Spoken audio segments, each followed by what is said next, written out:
Hello, everyone. It's Hello. it's another day. It's not Sunday. Last week it was Sunday. Today it's Saturday. How about that? We're switching it up on you. And speaking of switching Saturday, things up, Saturday. the Switch has actually had quite a few of these, and so did the Wii U. Remakes and remasters. Look at that title, by the way. Beautiful. That was a group decision of And as always, mash since this we didn't have together. our introduction, welcome to our corner of the internet. Exactly. Welcome to our corner of Where the we internet. lurk. Hence the name Corner Lurkers, but we're not blue creatures Yeah. that live under the sewers. But some of these remakes Well, and some of us. remasters might Well, deserve to be in the sewers. Who knows? Linko doesn't pay us, so Shao and I do live under the sewers by his house. But One day, when we get our D Live contract. But no, we're talking remasters and remakes. Kind of weird because we had this topic on mind for a while, but this week we had more remasters announced with Kingdoms of Amalur. We had the recent Mafia Yeah. remasters, and then the Mafia 1 remake, which we'll get into a bit And later. Command and Conquer. Command and Conquer, and then obviously we have the ones that were a fucking absolute disaster with Warcraft 3 Reforged. So I thought, Ugh. we should I was dive so into ready to these. forget that game existed, So- and thank you, Linko, for reminding me that I paid money for that. I Yep, did not. It's just like how last year people forgot Anthem was a thing until people's top worst games of the year. Oh, look at that. Hello, we Wick. have Hello, Slayer. Hello, everybody. Dust Slink, Great to Charles see you Slink. all. On my left is Charles. My hand kind of Wait, did Shao's link break? on my. Oh, No, that's a custom link because his YouTube link was too Okay. big and it wouldn't accept Oh. it. So I'm too Okay. big. exactly. And on my right, I got Dust Big and bold. in his prison cell. That's what I'm gonna say. It's not a soundproof room. It's a prison cell. That's what happens. He's now trapped there. With and padded he's- walls. Exactly. That's what Yeah. happens when you play so many Japanese RPGs that never end. You just Yeah. get sentenced to a Yeah. prison. Yeah, we just had to let him out Yeah. of the straitjacket so he can put on a bit of a show and, Instead of type the, away, look up information. I should have had these walls I should have had if I'd had a color choice to get purple, I should have gotten it, and then I could have at least gone Persona theme and said it's the Velvet Room. Oh no. And then just worn like shackles. By the way, I wanted to come out and complain as my first thing of the day, and that is Wow. that you Well, can't great trust start there, people. Dust. You can't trust people you've known for a long time because I got a box in the mail yesterday. I opened it up today, and a girl I've known for about 2 years plus now, I found out today that she gave me crabs. Oh no! Wow, Dust got crabs and announces it to the world. That's the show, Jesus everybody. Thank you Christ. very much for watching. That's the end. It's the end of the All right. podcast. Maybe Anyway, next weekend we can remaster this podcast and remake it the week after. I think we need to remaster Dust's humor. And Anyway, just sell they it for are. twice I as love 'em. more. That came. By the way, I'm going to name drop and say that came from Bay. Along Is with a that bunch of other name or a things. title? Both. Oh, name. Okay. Both depending on the day, right? Eventually, I'll have a setup, and a lot of these things will end up around. So we're talking remakes, remasters, everything in between. Not every time is it good, because Linko had to bring up that dreaded title. Warcraft 3 Reforged. Ooh. I mean, that's a good place to start as any. Well, actually, no. Let's do this first. Why are we talking? We already said why we're talking about remasters, remakes. What's the difference between a remaster and a remake? For those listening who might not know quite why there's two different titles for these old games that are coming out again that are based, or new games that are based on old titles. What's the distinction? They're a lot more expensive. Well, yes, Well, I of mean, course. remasters, it's usually from it's just like, it tends to be a bit of a visual upgrade with some quality of life additions. It's nothing that's a different experience. You're still getting the same game, but it looks better, it runs a bit better. It's more custom modern-day systems, like Blood, for example. Usually, sometimes, depending on PC, they're a bit more moddable. You can play around a bit more, as compared to a remake, which, I guess sometimes they do beat for beat remakes, not always. And then we have remakes where they take elements, like the core elements, and readjust that into something that's not necessarily new, but it's a fresh take on the concept. So, for example, I think Resident Evil 2 is probably the most modern example of a remake. But at the same time, you could argue that Resident Evil 3 Remake didn't include enough of the original source material, and therefore it's this kind of quasi remake. So I feel now the idea of remakes in video games is changing to a point where they're not even necessarily remakes and feel like almost like a reboot of one particular entry in the series. It's a weird one. At least that's how I see it. I'm not even going to speak on the Mafia one yet because I think that's for a little bit down in this episode. Yeah, that'll come up.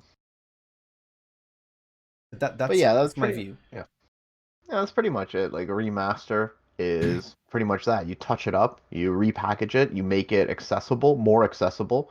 Um, Probably the one that I'm most familiar with in terms of just how much I played it is just Age of Empires. It's just a game I've been playing my entire life since I bought it on, disc. And then you had the HD edition come out in 2013, I think it was. And then now it's just undergone. That was a remaster where it was pretty much the same game with added mod, like easier mod support, new online servers, AI updates, whatever. Included more content, purchasable. And then you have the total remake in terms of Age of Empires 2 and Age of Empires definitive editions, which build the game entirely from the ground up, retain the essence of the game, but they bring it into the modern era. And they're fantastic for it. I think one of the best things about the whole trend of remasters, and I'm not sure if I said before I call Blood a remaster, but I'm not sure if I call it a remaster because visually it's still the same. It's just they sharpen a few things out. It's not a huge jump up, but I'm a big fan of these companies like Night Dive that take these older games, give them a little bit of a spruce up, but not too much to the point where it looks different, and make it very accessible to modern audiences on computers. Because obviously, not everyone wants to run with the DOSBox stuff you would have to with Blood. I mean, I'd still say it's a remaster, even if it's not like a complete overhaul. The Yeah. fact that they've taken an old game, made it, first of all, compatible on modern systems without having to run through DOS or, launch in a window smaller than your widescreen resolution, and added more options by default makes it a remaster, right? Sort of like how System Shock Enhanced Edition is the same thing. Yeah. Like, we're talking about a game that added mouse support to a game that originally you needed to mod mouse support. Like that's a Yeah. sort of remaster, even though it didn't really do much else to heighten the experience. Like anything that sort of sells itself as enhancing the original experience is by and large a remastering to some degree. So I think it falls under it. I like the idea of it being because I heard someone speak about this and they called it a retooling, and I was like, oh, I quite like that idea, a retooling, and I wish more games would do that. I don't think you necessarily have to re-release everything and it look nicer. It can look the same at Yeah. once, but retool things, and I was like, oh, yeah, I kind of like that idea, but I suppose that's for some marketing person to chuck out there. Yeah, the idea of retooling is neat because I don't always want a graphical overhaul personally. Sometimes I just want gameplay enhancements. Um, Going back to Age of Empires 2, I love the graphical overhaul personally, but other games like that, sometimes I don't know. Sometimes I think the look is pretty timeless Yeah. for like in and of Mhm. itself. Yeah, sometimes Um, if you change the look too much, it kind of ruins the game. I'm trying to think of a good example where it looked better, but it felt like they stripped from it. I guess one good example might be, say, FF8, right? They remastered it, but what happened was they focused more on the character textures and not so much certain elements of like the environment or other things. So like you see where they remastered and where they kind of didn't, and it's kind of clashy. And it's like, did we need to do that? Yeah, yeah. I think that's one of I guess it's a difficult Not part, that it's bad. I'll probably play it that way, but still. If it's jarring, and then you look at it, and you're very Hmm. much aware Well, that it's this kind of well, unbalanced, lopsided one. let me give you an example that I think actually is poignant, and that would be Halo. I've been playing Master Chief Collection. I got Okay. it since it came out on PC, and when I went through the Combat Evolved campaign, I was flipping back and forth between the anniversary Hmm. graphics and the original ones, and 9 times out of 10, as much as I love how sharp the Anniversary Edition graphics look and how much effort they put into remaking that game, I found the original much more atmospheric, especially when you got to like Guilty Spark 343 and that swamp level. Um, a lot of the interior structures too just kind of look dingy and like they've been left there to ruin, which is what the game sort of implies. Whereas the remaster added this whole lighting system that made everything look a lot more brighter and more new and modern.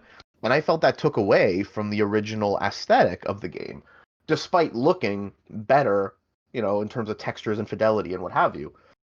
So in I would that agree. case, yeah, that's I think one of the examples that stands out to me in terms of, And I know that if you dig back far enough in the VODs, you'll see me having not only latency delay trying to play with Linko, but we both reached the same agreement that Yeah. there's something about it, even though it looks better in every single way, the Yep. way they sharpened it and made it look nicer, it's just not the same. And No. it is. The original really is magnificent for its time, and maybe it's a little bit of nostalgia, but I don't know, it seems to fit together a lot better in the original way that it was designed versus new. New is cool.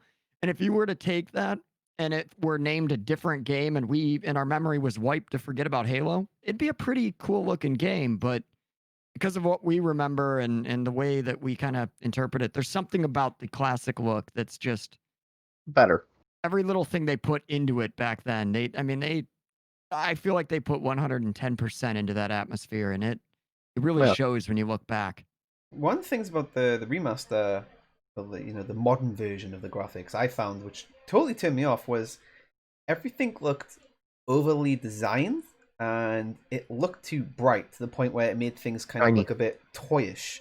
So when I was switching Yeah. between the classic assault rifle and the modern day assault rifle, the classic one, it was very simplistic. It was kind of like you know how you look at, like, say, weapons from World War II, and it's very simplistic and mechanical, and you can look at it and say, well, this is an assault rifle. And then I It switched looks it to battle worn. yeah, and I switched to the modern version, and it looks like this kind of overly complex, overly designed thing, which wouldn't. I know it's a sci-fi thing, but it doesn't look like Right. something you would be on the ground with as your default weapon. Because I always feel like this is another thing with Destiny and one thing with Warframe I could not stand is weapons to me look cooler when they have a simplicity about them, because then I can kind of buy that they're going to be used by everyone, And when you see these Or assault that rifles, they're mass produced. yeah, and you see It's not assault like a rifle, custom. and it's got like little screens on. It's got like this, and this, and I'm like, there's so much stuff that could go wrong.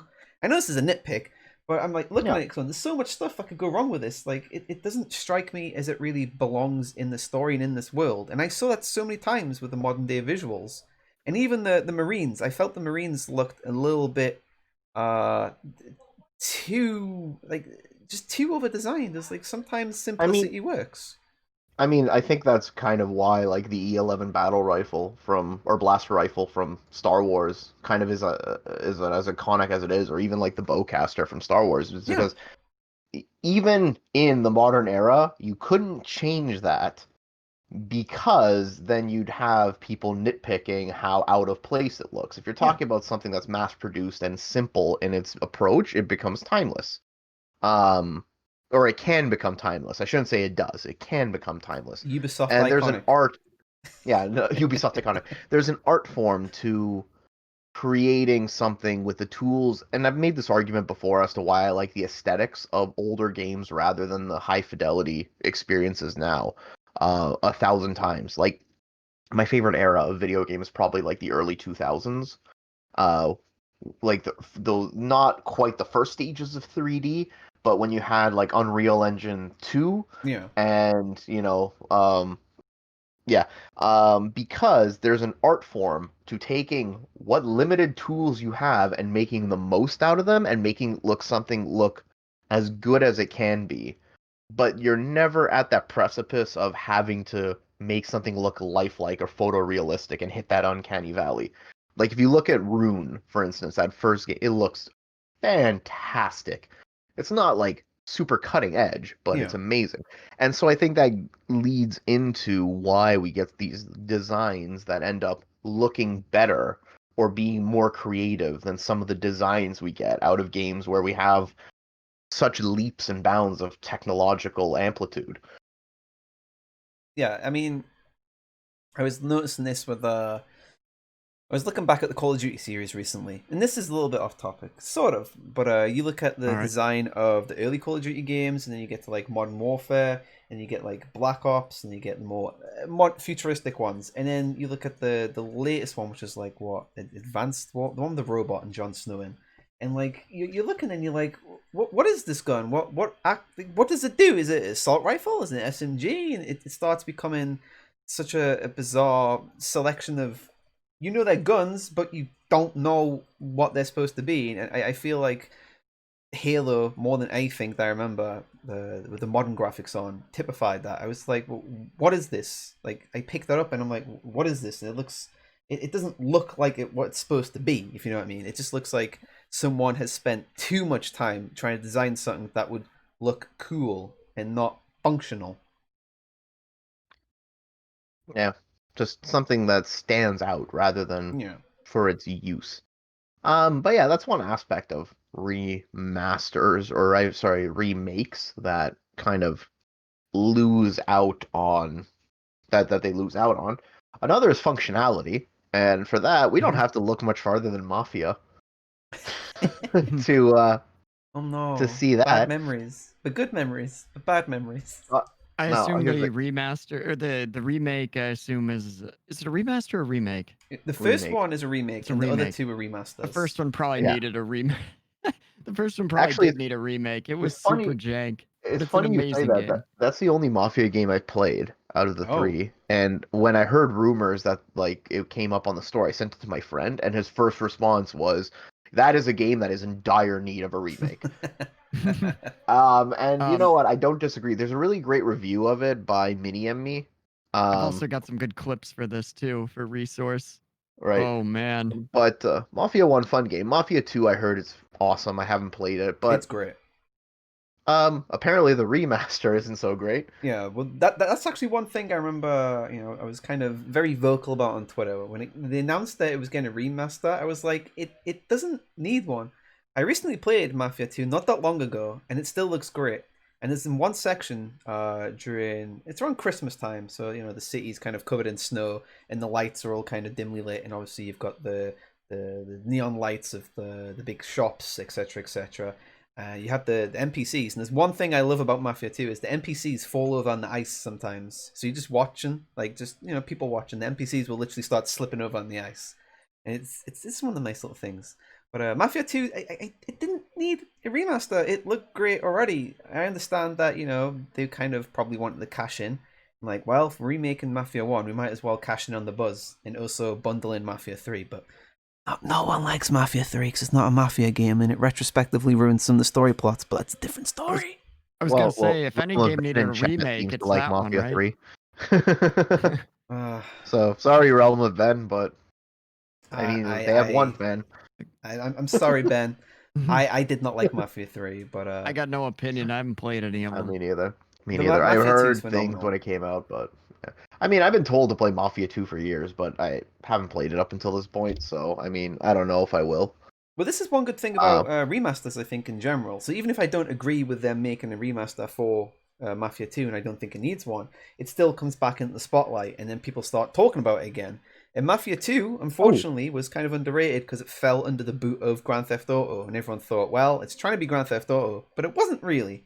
And it kind of went a little bit under the radar. So now that it was back in the spotlight, people had the chance to talk about it again, and then boom. And I think this is one element of remasters that I do quite like, because a lot of these games that didn't get the love they deserved, for example, Sleeping Dogs, they get another attempt to try and infiltrate the mainstream. And if you haven't played Sleeping Dogs, you should play it. And I'd love to butt in and add that when they add more, what do you call it? When they add ports, and we're talking quality ports, not nasty ones that don't work properly, but when they put together a solid port, some people get upset because they're like, oh, it's supposed to be exclusive, or others with their stupid comments.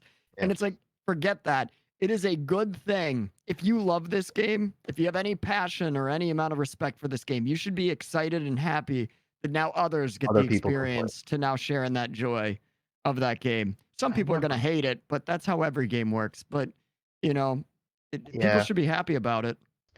I never understood the advocacy for exclusivity myself, but I don't know. I think it's more to do with brand One loyalty. nice, yeah, maybe brand identity. Yeah. One nice thing I really like about Mafia 2, and I wish more games did this, was if you already owned the original game, you get the remaster for free. Or I if you wish I'd buy the bought it. or if you buy the remaster, you get a copy of the original for free. Oh, I remember, that's cool. Bioshock. But this is only on Bioshock did the Steam. same I should thing. point that out. That was only Only on on Steam. Steam. Yeah, unfortunately, which left a lot of Yeah. people understandably no, upset. Is it on GOG as well? No, I don't know if you Mafia don't. is, You don't Mafia get is on the GOG, remaster. Let me go check. I'm gonna go. So the We're gonna remaster's do a not quick available on fact there, so you check. don't get the remaster if you have Mafia 2 Oh. on there, which is Okay, yes. unfortunate. So But on hopefully GOG, that'll change. on GOG they don't have the remaster, Yeah. which is fine. If you want to play Mafia 2, it is $8.79 Canadian on GOG right now. So there you go. Probably cheaper for you Americans out there. It's For, certainly which worth one? Bioshock it. did the same thing. Yeah. Bioshock did the same thing and on GOG as well. If you buy Bioshock Remaster, you get the original game. Baldur's Gate did that, except Baldur's Gate was a bit different. That was a little bit of a different situation that I'll speak to in a bit. Yeah, But I'm trying to see if there's any games that I know of that had that same Yeah. path. but as far as game preservation goes, that's a good thing. It's always good that the original game or even an older version of the game is not superseded by the remake. Looking at you, Duke Nukem Megaton Edition. But it's so great seeing these games, and seeing seeing them preserved. You're gonna see other games that, at least for now, have not been preserved. And there's so many countless ones. I look back at a lot of N64 games, and outside of emulation, they haven't, they haven't been preserved, that much. It was the same with Lost Odyssey, just kind of being left on Xbox 360. Yeah. I know it's Now backwards the compatible. good news is you can play it on the One, but I'd like to see a PC port of yes, that, or I would pay something full like price. bring a remaster. I don't want a remake because that's a game that doesn't need one. I think it's perfect the way it is. But it definitely needs maybe some more stability if there were any issues. I don't remember having any. I guess reduce it down to one disc on the new system if you can, although I doubt it. And then definitely bring it to the Xbox Series X or whatever the hell it is, and also get it on. Well, and again, get it on Steam because let's be real, or GOG or any of that, because let's be real, the Microsoft Store sucks a load of bollocks. Everyone who's been trying to play PSO2, except for me, knock on wood, has had issues with the game uninstalling and reinstalling itself and all sorts of chaos. There's a reason I waited for Age of Empires Definitive to drop on Steam. Like, I was so hyped for that game. Microsoft Store exclusive. I guess I'm going to wait. And it worked out for me. Nice. Speaking of RTSs, Store exclusivity? Yeah, Epic. No, I'm kidding. in the future. That's a future. In RTSs Sorry, and remasters. our shopping cart can only handle so many topics at once. Yeah, it's true. Oh. If you try to overload on topics, you'll get locked out. I think I said this last show. We're going to have a shopping cart on this podcast before Epic Store has a shopping cart for their store. We're going to be peddling merch and have a shopping cart before they do. I mean, speaking of remasters and RTSs, it's kind of weird that we're in a point where Command and Conquer is now being remastered and the multiplayer's been remade, and they've done things where they've changed the UI and they've added some things and they've added a whole lot of extra additional content. And then we come off the back of Charles' favorite game of the past 5 years is Warcraft 3 Reforged. And I know that we're comparing a remaster to a remake, but it's weird to see that Blizzard kind of spat in the eye of the community with their weird kind of approach to Warcraft 3 Reforged. So, for example, if you made a map or a game mode within their creation tools, it belonged to Blizzard, which was obviously a big no, because the community kind of felt like Blizzard was sticking up their fingers. And meanwhile, EA is kind of doing this weird thing where I think they retrospectively looked at that and thought, well, we're going to talk to the community directly, and we're going to take the community's feedback in. Well, to be fair, Warcraft 3 did that as well. They did Yeah. take community feedback through the development. The difference is that Command and Conquer, so Command and Conquer had a very, very dedicated community Yeah. um, for a long while. Like to the point where you can download Command and Conquer 2 for free from a website run by Command and Conquer fans, totally legal because it's a freeware game now. And they actually maintain their own multiplayer servers as well as updating tools and ensuring compatibility. So, to the best of my knowledge, when EA decided to get Petroglyph to remake Command and Conquer, they contacted these community members to get help to build the game. So it was completely built with people who have already been doing this project in mind. On top of that, EA just, I think a week ago or a few days ago, released the source code for Mm-hmm. Command and Conquer and Command and Conquer Red Alert, which not only makes it even easier to maintain the game going forward, but completely opens it up to easier modding. Yeah. So the approach is like a complete 180 from what Blizzard did, whereas Blizzard kind of shut the gates and tried to create this gated community and maintain their intellectual property with like an iron grip. EA did the opposite and created this open source game that had immense amount of feedback, fixed all the things that needed to be fixed. But I also think the key difference is that EA didn't go into it thinking that they're building up a new esport, Yeah. which is what I think was the ultimate motive with Warcraft 3. They saw the success of StarCraft, or they saw the decline of StarCraft 2, released StarCraft Remaster, saw it was very successful, especially in Korea, which was pretty much the target audience anyway, which I thought was an excellent, excellent remaster. Yeah. Perfect. It was exactly what I wanted a StarCraft remaster to be. So I'm thinking Warcraft 3, so long as you give me the classic mode, and then you give me these updated cutscenes and new animations, and I can toggle between the two at my leisure, perfect. That's all I need.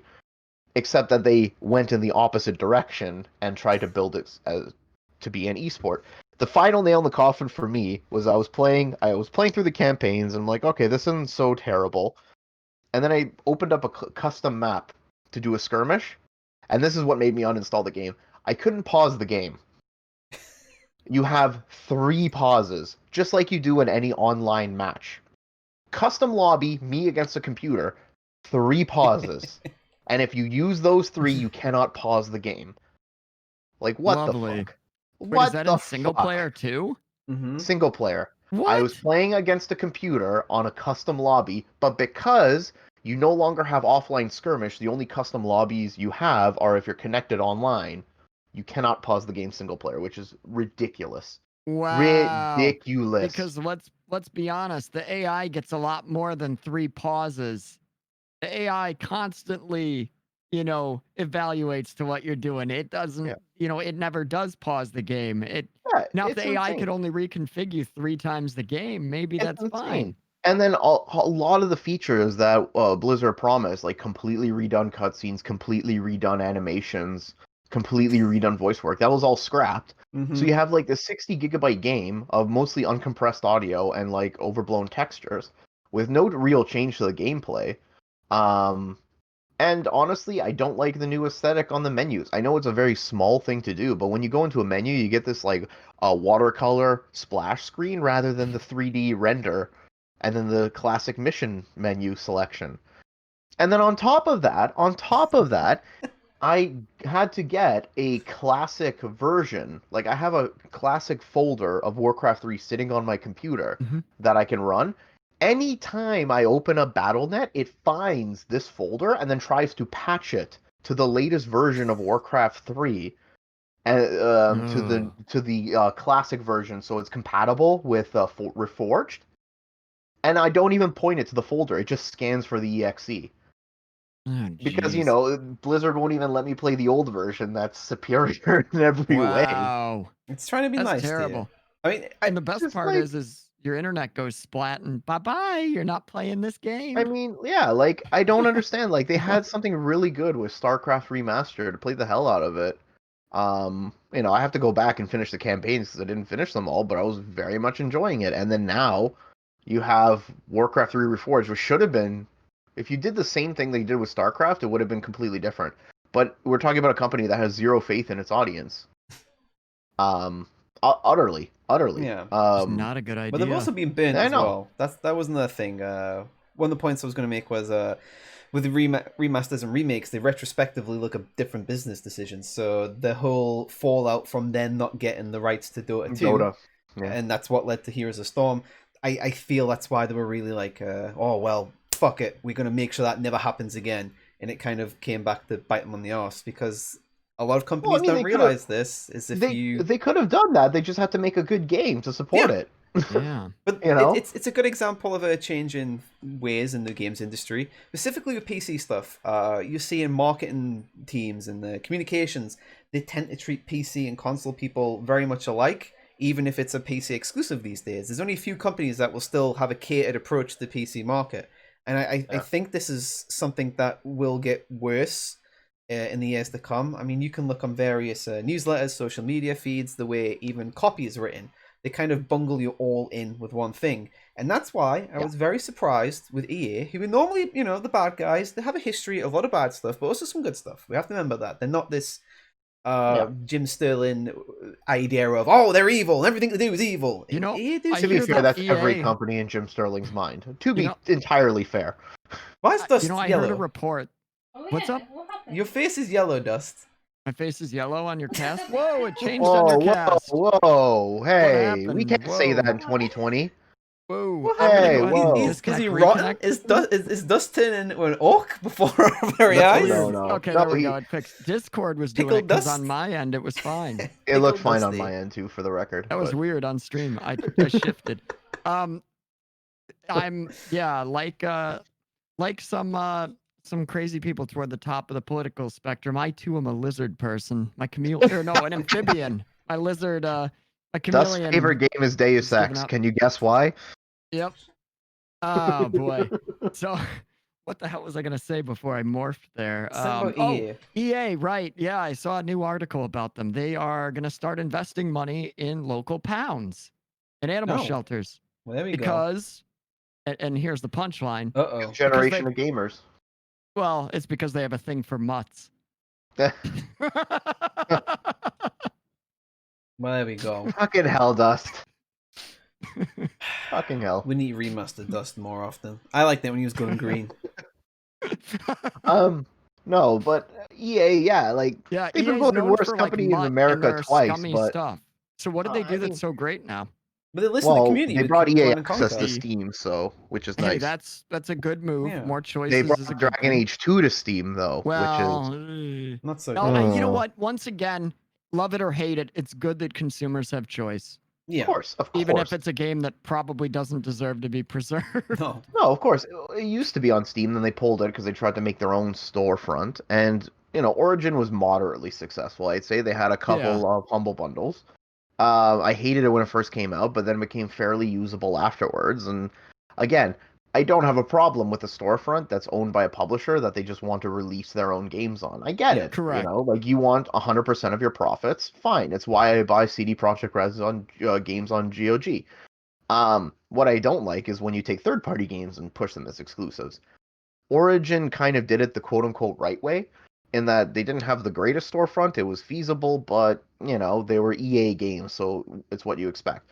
Ultimately, bringing their games back to Steam is the best thing that they can do. Now here's hoping that they... and all that. Exactly. Now here's hoping they never, ever, ever, ever, ever, ever, ever, ever, ever, ever, ever, ever, ever remake Dragon Age Origins, because that's a game that does not need one, and I shudder to think what they will do if they remake it.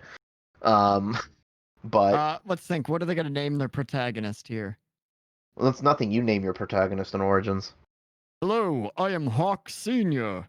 Oh no. That's Dragon Age 2. And the canon is now and the canon is now my son will be in charge of the second game. because the remake it fit Dragon Age 2. We'll have a whole canon for a remake. Yeah. Well, one the point I was trying to make with EA doing good things is you could remaster it though if you only update the graphics and only upgrade the system to not lag as much. Doesn't need it. Oh wait, no, it's on PC, so it doesn't need it. No, even if it didn't have mod compatibility and it does have consoles, you don't need it. It doesn't I'm talking need about it. Because it's on PC, it'll be preserved. But you could technically remaster it or make it compatible with a future console. But sure. But for PC, we're good. Yeah. I mean, I wouldn't touch it. and here's why. Like, I think it still looks fine. It is at the point where, yeah, its graphics have aged compared to today, but for when it came out, it's perfectly acceptable. Look at like Baldur's Gate or Planescape Torment or Icewind Dale. Those enhanced editions, they only touched up. By the way, if you play those games, I suggest turn off sprite outline. That makes it look terrible. But aside from the sprite outline, they increase the anti-aliasing and they increase the resolution, but it's the aesthetic that carries that game. Yeah. Going back to the original point, they enhanced the fidelity, but they didn't change the style. And that's the most important part because those games look fantastic. They had issues on release. I had serious issues with those games when they released, mostly because of the business model. So prior to that, the Baldur's Gate games and Planescape Torment were all available on GOG. The second that Baldur's Gate and Baldur's Gate 2 Enhanced Edition came out, they removed the original games from the storefront, and the only way to get them was if you got the Enhanced Edition. The problem with Baldur's Gate was that the Enhanced Edition kind of rolled back some things that a lot of people didn't like the new cutscenes they didn't like. A lot of people did not like the new companions that were put in the game, which, it's extra content. I can't complain about it, but they were kind of shoved in your face. Like, it's very hard to avoid them because they're placed in very obvious locations when you're going through the game. And it changes the Um, experience. So that I think it does that's change one the of experience. the thing we're discussing. That's it kind of starts tipping the line from being a remaster to almost like a remake or something additional, maybe like a Right. director's cut. It's still tangibly affecting Yeah. your experience, and especially if you Yeah. have nostalgia of the game, it's affecting something that you remember for a fact that that is not why you enjoyed that game because this is a new thing and it affects Exactly. it to a Or detriment. or with Baldur's Gate, I had to get a mod, two mods. I got two mods for the extended enhanced edition that I highly recommend. One, put the original CGI cutscenes in. Yes, they're from like 1999, 2000. Yes, they look blocky, but Right, but that's they're how I charming. played the game originally. They're very charming. I Hmm. do not like the new cuts. And in fact, the backlash against that was so bad that for Baldur's Gate 2, they didn't bother changing them. And one of the selling points for Planescape Torment Enhanced, when they put it, the only thing we changed was we made it look better and play better. There's no new content, nothing. The soundtrack's You know, remastered. That's it. We promise. This is how passionate they are about these games. So the first mod I got put those original cutscenes back. The second one changed the UI back to the stony texture that was present in the Tales of the Sword Coast expansion pack, or the original game rather, because the new edition changed it, especially if you have Siege of Dragonspear, which I do, makes it all like look dragony and scaly, and that's not Baldur's Gate for me. I yeah. love that original blue stone texture, so I had to get a mod that changes the UI. I wish that they gave me an option to toggle between them, but it is what it is. But I think this is where we start kind of discussing with remasters is how much is too much when they change things. So even like a quality of life thing or a visual thing, as you mentioned with the HUD, it's it starts to become a bit of a problem because I think some companies are a little bit more closer to how they're a bit more aware that if they change too much, then they're kind of teetering in more into a remake than a remaster. As you said about Planescape, which I've been streaming for the past 2 nights now, and the game still looks great. It's got that very charming style. It's instantly recognizable as well, which is one thing I will always say about them old school RPGs on PC is you know what it is just by looking at it. Yep. And when you look at these Yep. kind of remasters, as you were saying before, and they go a little bit too far with the facelift, you look at it and you go, this isn't this isn't what I recognize. This isn't what I like. A little similar to her. Remember The the charm's gone. Yeah. yeah, like the George Lucas cuts of the Star Wars original films when they're just kind of Yeah. shoved in CGI characters, and all of a sudden you're like, what's this now? Is this? I don't remember this. Was this It's in the like original? it's like you can't place your finger on it, but there's just something off, right? It's like Yeah, this it's doesn't uncanny. like yeah, it's very uncanny. You can't explain why. It's just it doesn't seem like it's like excuse me, like it's right. Hmm. You But know. Yeah, there's definitely a balance to strike yeah, for when a game needs it versus when it's absolutely unnecessary. Or you can overkill, right? You have a game, it's in the middle, and you're kind of thinking, over time, maybe it shifts more toward the needs a remake type thing, depending on the game, obviously. But if you go over, then suddenly it's off the cliff on the whole other end. You're like, what the hell is this? I don't even recognize this anymore. I Um, guess it's kind of similar to what you see in the Resident Evil remakes. So Resident Evil 1 remake on the GameCube. It's pretty much the same game, like from a start to end, beat for beat. But they added so much there that it is a remake, and they added really good things and really nice little like additions. So you get to call it a I remake. love like the shortcut with the janky handle that can fall off. So if you use it too many times, Yep. and it completely cuts off that shortcut. Yeah. So I it's like love that. it's a great touch. I love the Crimson Heads. I think Yeah, that the they're Crimson Heads are excellent. amazing. I Yeah. hate them, but that's part of what makes the game good. Well, no, well, yes, I they're hate annoying to dealing deal with with, them. but No, yeah. they're an amazing Um, addition. And that little, if I know now, I didn't play through the original, but from what I remember, there was no cabin either, where No. you kind of go through that side quest with the sister or Oh, whatever With her name and is. Lisa you get Trevor. Yeah, you Lisa get Trevor. knocked That's out it. she's by not in that it. thing. Get Yeah, knocked out by that creature. That was Yeah. creepy. yeah, that Except wasn't it in was the original funny. either, but that was like a good expansion. But Yeah. it's also kind of out of the way. Like, yeah, you need to go through it, but it's not like shoved in your face, Yeah. And it, right from the adds outset to it. either. It adds like a little bit Yeah. extra because by that point you're halfway through the game and you're used to like the same enemies, and then all of a sudden you get this shambling kind of tragic, oversized, lost child creature thing, and you're like, oh, okay. In my playthrough, it got buggy. The thing like tried to lash out and grab me to knock me out, but it missed. And so like I saw from around the corner a hand like reach out and slap, and it keeps like slapping, and I'm like, what the hell is this? So I go there, and then like the game does that little jump scare thing, but it was more startling because I knew it was gonna happen. But at first I was like, oh, it's just bugged. And it's like, oh god. You get knocked out, and it's like, what the hell? But I think I still it haven't finished it. I remains. have to go back. It remains as like one of the best examples of a remake, and then it's Yeah. kind of weird that Capcom followed that up, well, not directly, but eventually followed up with the Resident Evil 2 remake, which I was a big fan of. I And felt yeah, like I've heard nothing but praise for that one. Yeah. And at first, I thought it was going to be all overhyped and everyone was going to be upset. And no, it wasn't just hype. It wasn't just garbage Yeah. praise. And for once, it wasn't Capcom trying to take the easy way out and fleece money, which Yeah. was awesome. Like Yeah. Capcom actually did something positive. And not that they But- haven't ever before, but they've had a history as well, kind of like some of the others. Yeah. And they, But then Resident Evil 3 came out. yeah, Yeah. that it wasn't horrible, but there were problems. Well, Yeah. one of the things I Whatever. kept hearing about was there wasn't enough of Nemesis, and this is a topic I'm sure I'll go into in another episode. Mhm. But I heard a lot of people saying it's kind of similar to the Marauder and Doom situation.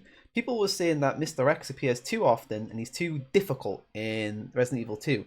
And I don't know if this is true. This is me speculating. I feel like Capcom paid attention because there was quite a lot of noise around this, especially from media outlets, and Japanese media, especially Japanese game developers, tend to somewhat listen a little bit more than Western to the press. So I kind of get the idea that they thought, well, if there was too much Mr. X, let's not have too much of Nemesis in there. I haven't played Resident Evil 3 Remake, I have to say that. Played the demo. No. It was fine. It was just Resident Evil 2 again. But I don't know, I feel like with them remaking Resident Evil 3 and it going the way it did, it's almost like maybe they're starting to become a little bit too focused on the idea of creating a new experience rather than directly remaking and adding. So a lot of the sections apparently in Resident Evil 3 original are not present in the remake. So it gets to the point where like how much is cutting off the fat that doesn't need to be there, and how do you replace that with content that is either good or engaging or expansive? And it feels like in Resident Evil 3 remake, from what I've read and what I've heard from people I'm speaking to, is that they kind of weren't able to strike the balance. So what we got instead was this kind of experience with a tacked on multiplayer that no one cared about. Yeah. I have to wonder how much better that remake would have been had they saved Mr. X and then just replaced him with Nemesis, as in, how Resident Evil 3 used to be, because I know Mr. X is an addition to 2, but I feel that sort of like cuts into the gimmick of Resident Evil 3, you know what I Yeah. mean? So now you have a remake of the third game where the main selling gimmick of it was already done in 2. Yeah. And you're like, you kind of shot yourself in the foot, you know what I mean? So I don't know. It kind of strikes me as a very, very strange thing. I think Strange thing to focus on. Capcom tend to have this unfortunate trait where they will hit on something that's hot, and then they'll just keep going in circles and circles and circles and drain it until it's done. We've seen it with Resident Evil 4, where I mean Resident Evil 4 was amazing, and then they try to kind of do it a little bit better with Resident Evil 5, and then 6, and they're like, fuck, it's not working. Let's start again, Resident Evil 7. And then we're going to get the next Resident Evil, which is apparently in some part of Europe, with werewolves. It's going to be first person again, like Resident Evil 7, and I feel they're going to do the same thing. They're just going to keep going, squeeze it, fuck, what do we do now? Speaking of which, apparently, rumor mill says Resident Evil 4 is the next one to be remade. Yeah, Doesn't that need seems it, to be though. the rumor. It doesn't need Doesn't it. need it. Agree. Doesn't need it. This I is, agree. I think it's sad that Capcom, and this might be pressure from the shareholders, of course. You know, this is one thing that we have to remember. A lot of these big companies are under a lot of pressure from the people that are injecting them with money. And it's not just because of you, the consumer, buying the games. It's the guys in the suits that are pumping in the millions upon millions upon millions. And I feel so like, if you don't buy 14 million copies of the game, you're letting the shareholders down, people. Yes. Come on, do your part. And it's a shame that Capcom feel that Resident Evil 4 should be the next one to be remade. It doesn't need it. And they have like a whole host of games that have cool ideas, but didn't really work, or they were missing features at launch. So, for example, we live in a world where everyone plays multiplayer games, and everyone loves online multiplayer that they can have stories to share with. I mean, look at Twitch. We all know each other through Twitch in some way or another. So why not remaster Outbreak 1 and 2, which never had online support in Europe, bring that to Europe, America, and all the big territories, have it online. You could cash in on that with Twitch, make it run nicer, update the graphics a little bit. It would be wonderful.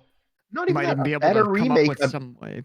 You might even be able to come up with some way to have Twitch integration where viewers can alter the game. So I've never played either game or seen it, so I'm in the dark here, but I'm just throwing ideas. Yeah.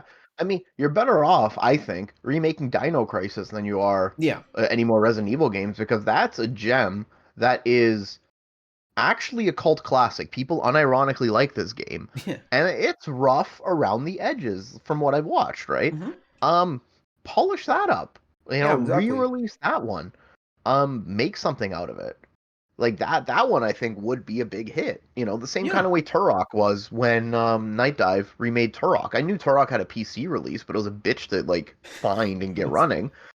And then now with like the Turok remaster, it does everything right. It adds optional I love the Turok remaster so much because not only did they put effort into making it play great, they added optional like gameplay features that you can turn off if you don't like it, but they added both soundtracks, the PC soundtrack and the N64 soundtrack, and they are fairly different.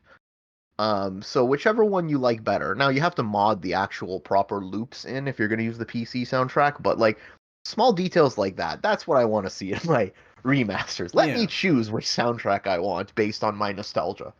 I mean, going back to the Capcom thing briefly, is Dino Crisis would be a cool remake for sure, but they don't even have to like exceed going outside the Resident Evil box. So you have Outbreak 1 and 2.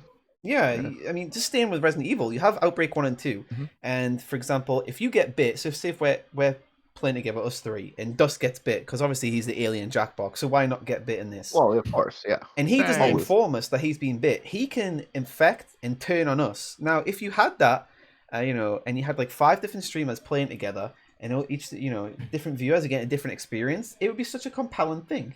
And on top of that, you have other games in Resident Evil, so why not remake the Code Veronica series for, you know, the modern audience? Or why not do Dead Aim, the best Resident Evil game ever made? What? They could remaster or remake the best Resident Evil game ever.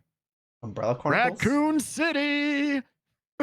Okay, do it. While we're on the topic, you know what game I would really like to see a remake of, but it needs to be handled very, very delicately. Leisure Suit Silent Hill. By the way, chat. Silent Hill. In this too. Yeah, chat. Come on, tell us what you want to see remade. Talk to us. What are some remakes you want to see? What are some remasters you might want to see? What are some remakes or remasters that you thought were amazing? What were some you thought were trash? Give some context. We'll talk about it. Sure. But no, I'd like to see a Silent Hill remake. Probably not by Konami, but like licensed out to a Japanese developer, not the Western ones. As iconic as that game is, and as much as I think it's very hard to divorce it from the PlayStation, I think that if you took some of the game principles from latter Silent Hill games, and gave, and I know it already was remade in Shattered what was it, Memories. the Wii, what was the Shattered Memories. Yeah, Shattered I Memories. know it was already redone in Shattered Memories, but that was different. That was more gimmicky based on the whole psychology report thing. I liked But if that. you I took thought it was it, very creative, to be fair. it's innovative. Yeah, Yeah. I thought it was a great approach to it. But I mean, I would love to see a shot for shot remake with higher fidelity, especially now with modern technology of that original game, because I think you can make it much more horrifying. Yeah. And if you do the same thing that Capcom did with Resident Evil and added some extras in there to kind of bring everything all together, um, then yeah, I would, or like even a Silent Hill 1 through 4 series, because the Silent Hill 2 and 3 remasters were pretty garbage. Very didn't even work. One thing like Oh I'm my I'm god. still eternally annoyed with. It's a little bit off topic, is we have a fair amount of horror games on one console, specifically the PS4, and I swear not a single one of them used that speaker inside of that PS4 pad. The only game I remember that used the little sound system inside the PS4 pad effectively was Resogun, and that was a launch title. So why not use that little beautiful speaker to scare us like with Silent Yeah, like Hill, maybe port it make a over and voice come static. out of it that you're not Yeah, expecting. Like, that would be oh man. Oh, Dusty. Yeah, The Quiet Man's a game that desperately needs a remake. That's it needs a that game remake just by needs to deleting be. it. I think that game belongs next to ET in a landfill. Unfortunately, it's digital, so we can't get rid of it. Oof. The COD But games. That yeah, is no, there true. are games that I'd like to see brought back into the light. A lot of them happen to be Konami. Oh, actually, while we're on the topic, one of the best remakes I thought, it was very cheesy and it doesn't hold a candle to the original, but Mhm. Metal Gear Solid Twin Snakes. Yes, which is very expensive If in the you GameCube now. I bought Fortunately, it I for missed out on a lot $30 of those. back in the day off of eBay. uh, So I'm very happy that I Yeah. don't even collect retro games, but I just really wanted to play it. This was before GameCube emulation was really a thing. Mhm. And so I bought the game for like $30 off eBay. Now it's like what, 150? yeah, it's like £70 in the UK, which I shouldn't complain too much because the amount of fucking big boxes I buy now, and I'm like, oh Mhm. yeah, but £60 for a console game, Let's but find out. I'm gonna see how it is on eBay.ca. yeah. I want to remake a Metal Gear games. The first Metal Gear game, you 150 know what? bucks free shipping. First one I found on the Ugh, money. 160 bucks. 135 free shipping. these things turned 95 into on starting bid. eBay. 124 buy now. 16 shipping. Ugh. Yeah. So we need to basically make it on Twitch, and then we'll make the audience pay for these games. But yeah, Yes. the remake of the Metal Gear games. That's These basically what games are Twin Snakes expensive. was a remake of the first Metal Gear Solid game, using the Metal Gear Solid 2 engine, with completely redone everything, completely redone dialogue, lines. It retconned the old accents for Naomi and for Mei Ling, Hmm? um, and it just completely but it kept all the same beats. The problem was that the cutscenes were a little too hammy and they're a little too bullet timey, slow motion, cartwheels and stuff like that. Almost So it like kind it of was took a made little in bit the of the early grit away. 2000s. Yeah, it was by Crystal Dynamics. So of course, uh, But honestly, that was what I would think is a fantastic remake. But it's just because it just hams up the melodrama and like cheeses it up that it's just not as good as the original. mhm. I don't think Metal Gear Solid 2 and 3 need remakes, personally. I think that they hold up, especially with the HD remasters. You don't need to do those games again because they just nailed every aspect of What them I would like to entirely. see is them ported though to maybe the next PlayStation or something Or like that, maybe because to I've never PC, so played like, them. Or because we PC. already Yeah. have 5 on PC, Hey, and I'd that's love to fine. have the rest of my favorite video game series on PC, or one And of I'd my love to favorite get video games. into it and be able to experience it and share it with others. So I think that that'd be great. And if it's on the PlayStation, as long as it's on something, then I can, Yeah, something that experience it. temporary. I'll be happy with it. Yeah. Or even if But they release like the original Metal Gear and Metal Gear 2. Like I yeah, have the remakes of those on Subsistence, like the second disc of the Hmm. Metal Gear Solid 3 remaster, I guess, or not remaster, retooling when they added the camera and kind of tweaked it a little bit. They still hold up. They are fantastic, fantastic PC Engine games. There's no reason why they shouldn't be on PC except for the, fact that Konami thinks PC gamers are second-class citizens. Yeah, if you buy Pro Ooh, Evo on PC, you will true though. understand this very quickly. Konami essentially load up the game and they say, PC user, fuck you. It's like, oh, thank you. But in terms of like Speaking of Metal Gear Konami, when stuff, can I have my Dance Dance Revolution back? Never, Dust, never. At least with Sega, they understand the plights of PC gamers. I love when you boot up Yakuza, You know they tell what? you real Yakuza use a controller. Yeah, you I Basically know, love saying that. like, look, we really don't recommend mouse and yeah. keyboard to this game. We gave it to you because you wanted it. We promised we'd bring it to PC, but we really need you to play it the way it was designed.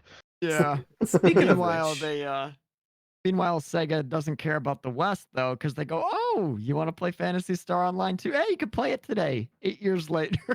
I'm fine with that. Speaking of That Sega and sucks. Yakuza, We should have had it 8 years ago. the remakes that they brought to us in the West, and on PC especially, You picked Mhm. up on it. like I was so happy they brought Yakuza to PC, and not only in So this happy. kind of Likewise. low kind of oh well it's on here. They went full out and they just told people, and I think they understood that in the West we like a good meme, as I'm sure they do in Asian territories. But I feel like Yakuza kind of marketed itself off the buzz of social media because you saw all the fucking gifs of every single character doing all the bizarre stuff in them games, and boom, it just exploded. And I think we've seen No like kidding. a real big explosion in these series that have been going on for so long in Japan, and they were released in the West, but they didn't have half as much fanfare. And I'm talking about stuff like Yakuza and Monster Hunter was another one. Both of them games have done Mhm. really well from remasters or remakes to the point where they're now a viable thing, as we saw from the recent Microsoft conference, where these games from these developers are now a kind of crown in their jewel. It's kind of amazing to see, and that's all possible because of remakes and remasters. This is And a great aspect of them. and I want to say I was always interested in the Yakuza series, but I had zero interest in playing Yakuza and Yakuza 2 on PS2. Yeah, Um, Yakuza no, seriously, like Yakuza One I is hard to get hold of on PS2 as well, which is a yeah, problem. which is like I saw the games, I'm like, yeah, they look interesting. The problem is they're marketed as like Asian GTA, and that's not the case. If anything, like the closest you get to that is Sleeping Dogs, but that's also a Western game, and it's also True Crime 3, but that's neither here nor there. But yeah, Yakuza 1 and 2, zero interest in playing them. Then I saw like Yakuza 3 and 4. I'm like, wow, these games look like they're a lot of fun. Then I saw Yakuza 0. I'm like, wow, I really, really, really need to play this game. And I did. Now I'm just like desperately hoping they release Yakuza Ichin, like the samurai historical drama one, Yeah, that looks incredible. And I just want the rest of the games over here. Be But no, cool. Yakuza 1 and 2, very bare bones. And I was actually having a conversation about this with a buddy of mine while we were playing Halo together. Yakuza 1, even Yakuza Kiwami, suffers from the fact that it was an early 2000 release with a very, very Polish sounding story. I'm kidding. With a very, very bare bones action story. Um, oh, wait. All right. Um, anyway, Yakuza 0 had um, a very, very bare bones, straightforward story that was sort of built around this kind of expectation of like, this is what a gritty 2000 crime story is all about. Um, and the remake went into Kiwami. They expanded it. They gave you more things to do. They tried to flesh it out a little bit, especially with the Majima Everywhere system. But it only did so much. Like the story itself is still enjoyable to play, but not as good as, it can be. Kiwami 2 greatly benefited from the fact that that Yakuza 2 was a much more expansive game and gave you so much more to do and sort of built it up even further. So Kiwami 2 is fantastic. So fun to play. And the fact that like you no longer have a lot of hubs, you just walk into buildings as they're loaded into the streets is a really like technically cool. And also the entire sub-story of the Majima construction company, which in Yakuza 2 was just like a blip in the plot. It's like, oh, Majima's alive and he has a construction company. They turned that into an entire mini game in Yakuza 2 to the point where you're actually fighting New Japan Pro Wrestling wrestlers. They're like hired muscle to fight against your construction company goons, and every time you beat one of the NJPW stars, they join your team. Oh, So that's they great. have like, yeah, they have Muto. They have, yeah. It's just it's so good. And then some of the unlockable characters are actually like current stars. Oh, And I'm that's like playing great. through this. I'm like, why do I recognize some of these people? It's like, oh yeah, like I don't watch a huge amount of NJPW, but I'm like, I recognize who these people are, and this is beautiful. It's amazing. For those that are behind the times, like I'm definitely usually the expert and know all on JRPGs.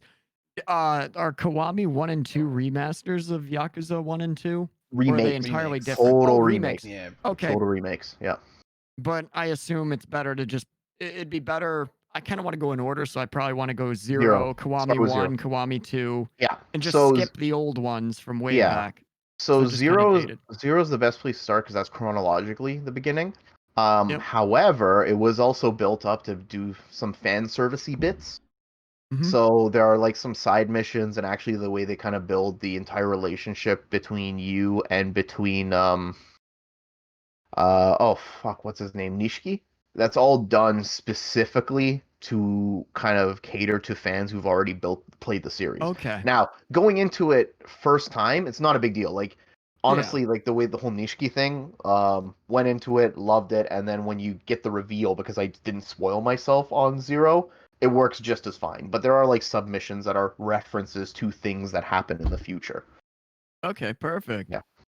Yeah, but it's the perfect starting point for that series. Yakuza 3 on PC when? Come on. It's already out on console. Give it to me on PC. Give me the Yeah. rest of the series. I will put down $100 right now for the rest of those games. Come on. Sega, hit me up. Sega's Buddy. got 'em. Yeah. And on a related note too, like spin-offs can sometimes be great Regurgitation. or a disaster.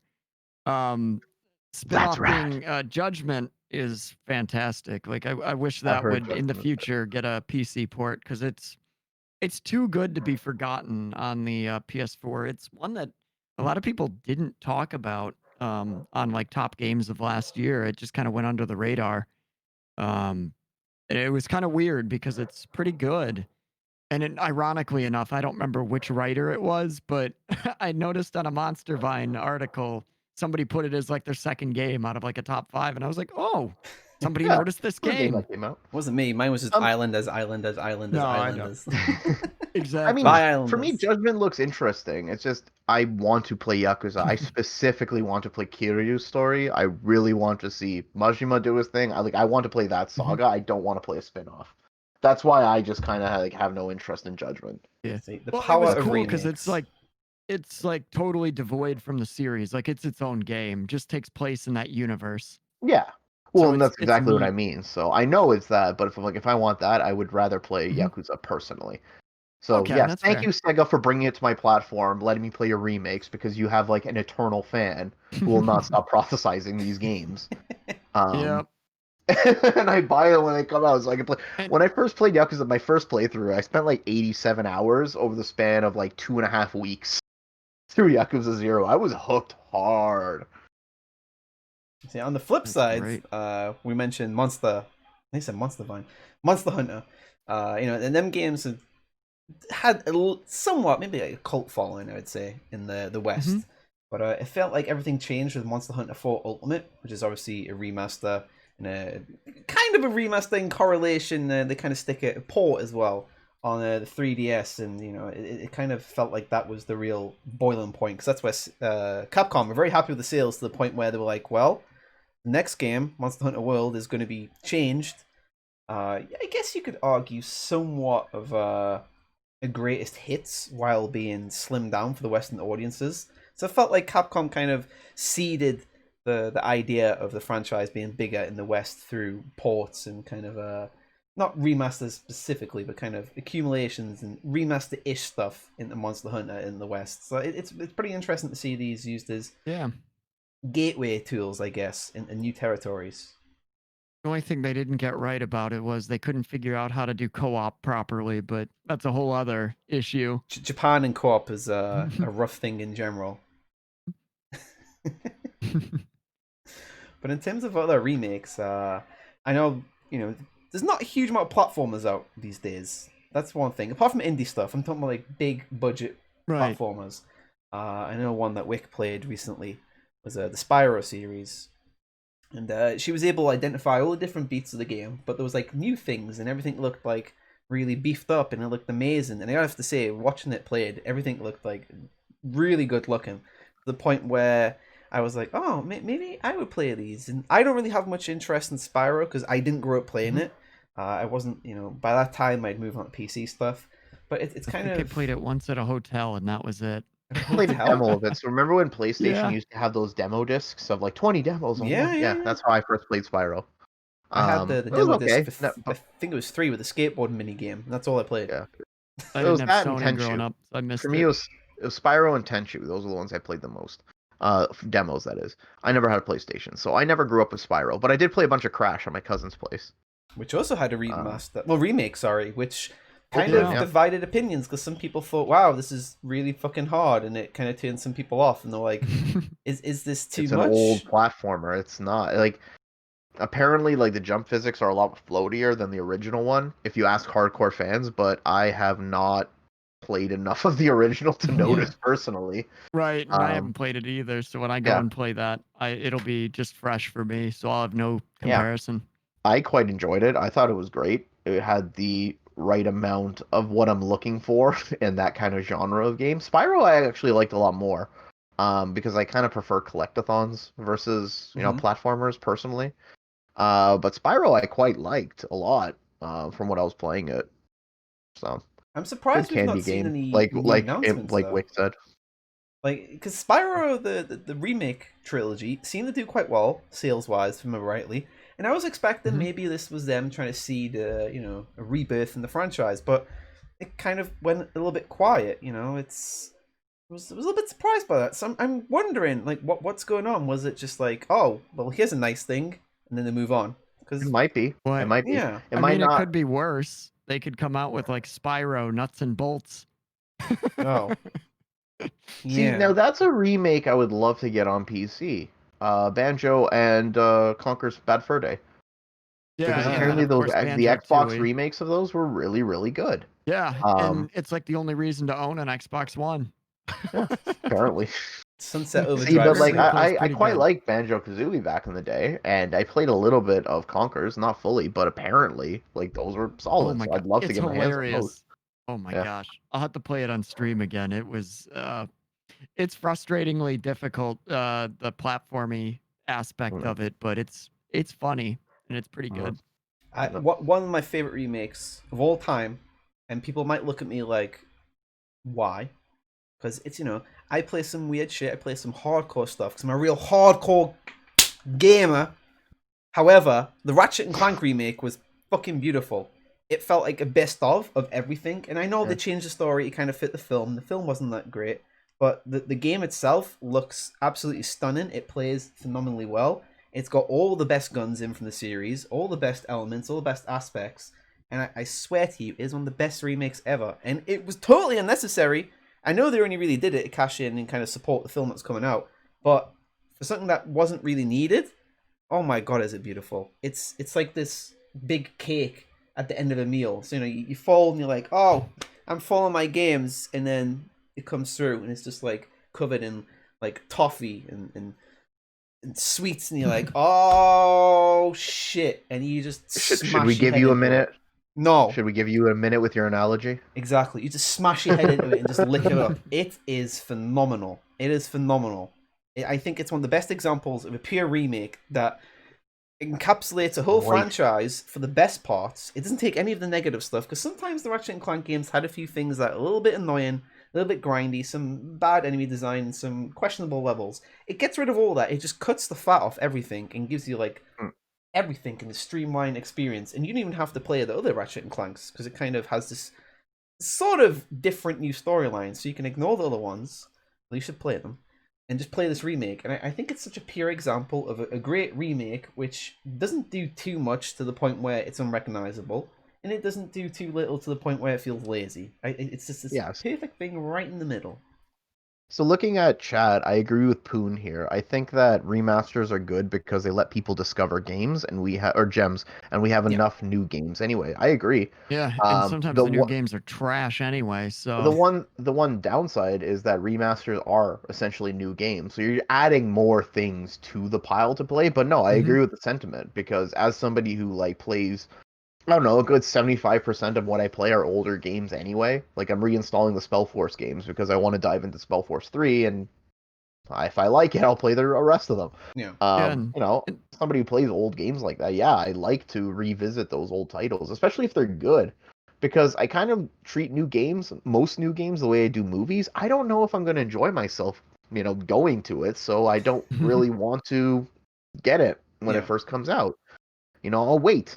Well, there's the So, preservation angle as well, as we mentioned Blood earlier. of course, yeah. If I wanted to play a Blood now, I'd have to go through all different loops and tricks and blah blah blah. But because of fresh supply, I install it, I click it, and I'm playing. And it's like, Yeah. oh, wonderful. very true. And And then, that's And why there's I'm some looking games I was forward to exposed to Command and 'cause Conquer. Like, I do have the original games on Origin when I got the Command and Conquer series, but I mean, I don't want to go through my INI file and resize it so I have widescreen support or like Yeah. get a hack for it or whatever. I just like want to hit the button and play. and it's a great angle because when Wick plays Blood, she hasn't played stuff like that before. Instead of doing all the jump through all the hoops, as I explained to her that you have to do this, and this if you want to play it again. She clicks it, and instantly someone that hasn't played that kind of game can instantly play it and think, oh, this is something different. I can kind of see where it started off, in its time period, and how games are now, and I can compare and contrast, and I enjoy this, and it's something different, and I feel like this is something also that I mentioned when we spoke about the NES Mini and the SNES Mini on the last episode, where I feel like it's just something simple. I can plug it in, and it's there to play, and it's easy to expose other people to, and I think that's the key thing with remasters. I think that's a good point. And I agree. it doesn't have to always be. Yeah, It no, doesn't always have to be a what do you call it? It doesn't have to always be like a game that's been years out. Yeah, no, I Uh, agree. The one thing that I think I would have liked the SNES Mini to have would be a way to upload your own ROMs without having to break it, but I can understand why it doesn't, being an official product from Nintendo, who have a habit of sitting on their ROMs and overcharging for them when they release. Um, Nintendo does fine by releasing old games. I just think that they go about it the wrong way. and I want a If we're talking linker about sensor for preservation. when I don't have many clothes on either. Well, speaking of But yeah, Nintendo, oh sorry, Dusty, you go. I'm no, I butting was gonna in. say we'll get right into Nintendo, but I was gonna say the uh, back to like it not having to be too many years. Like some of my favorite games, like I was messaging you guys before, going, I don't remember what remasters or remakes I've been playing, but like my favorite game is Skies of Arcadia Legends, which is it's a remaster of Skies of Arcadia, and I would have never been exposed to it had they not taken it from the Dreamcast, updated it for the GameCube, and that been it. But sometimes there's a trade. They decided we don't want a 2-disc game. And I mention it on stream all the time. So, Linka, you may have heard this. Some of you may have heard this. They downgraded the audio quality of the music in order to get it on one disc. So Oh you can man. notice the It's a difference. It's rap not shit. like horrible. So it's what But they did they, with Shenmue, basically. Yeah. yeah, and it's like, what else was it? Okami was a remaster that I played. So I've played quite a few. And I guess most noticeably, but I stopped playing it, which I need to get back to, is The Last Remnant, which was remastered only for the PS4. Mm-hmm. There was speculation it would be on the PC, but no, it was just temporarily pulled on Steam and then came back, I think, and it's the same. But the remaster, they fixed the server problems, and without it, or not the server, but the game itself, and it would like the combat would lock up and lag all the time on the 360 and all that. So it was great being able to play it and not have that. I want But to talk about. Sorry. Nintendo though, Linko was mentioning. Well, one thing I just remembered is we have these weird kind of games where get remastered and then remade. So like Shadow of the Colossus gets remastered, gets remade. That's what I want to One say. thing remastered, remade. But one thing that you reminded me of that I kind of want to talk about was Dark Souls and the remaster of Dark Souls that was simultaneously really desperately brought things to the game that needed to be brought in, but was also not really the remaster that people were hoping for. Minimal graphical and option updates. but it did bring it up to 60 FPS and brought got rid of direct connections for online. Brought back over a whole bunch of new players to the game, but was also very overpriced for what it offered. Removed the Prepare to Die edition from Steam, and you didn't really get the value for it. Like, oh, previous owners got 50% off. Great, so I'm paying $20 for a remaster that doesn't do much of anything that the modded base game already did. So you're paying like a premium to just get the online component, which, arguably is a huge component of that, the way the game's built up, but just that It's was too much of a a little harsh disappointing. trade-off. Yeah, that was a Yeah, weird it's one. like it's not worth it. It's like I don't know. I have mixed feelings about it because I thought it needed a lot of those improvements, but it just didn't It didn't make need a itself $40 overly price accessible. tag. Ugh.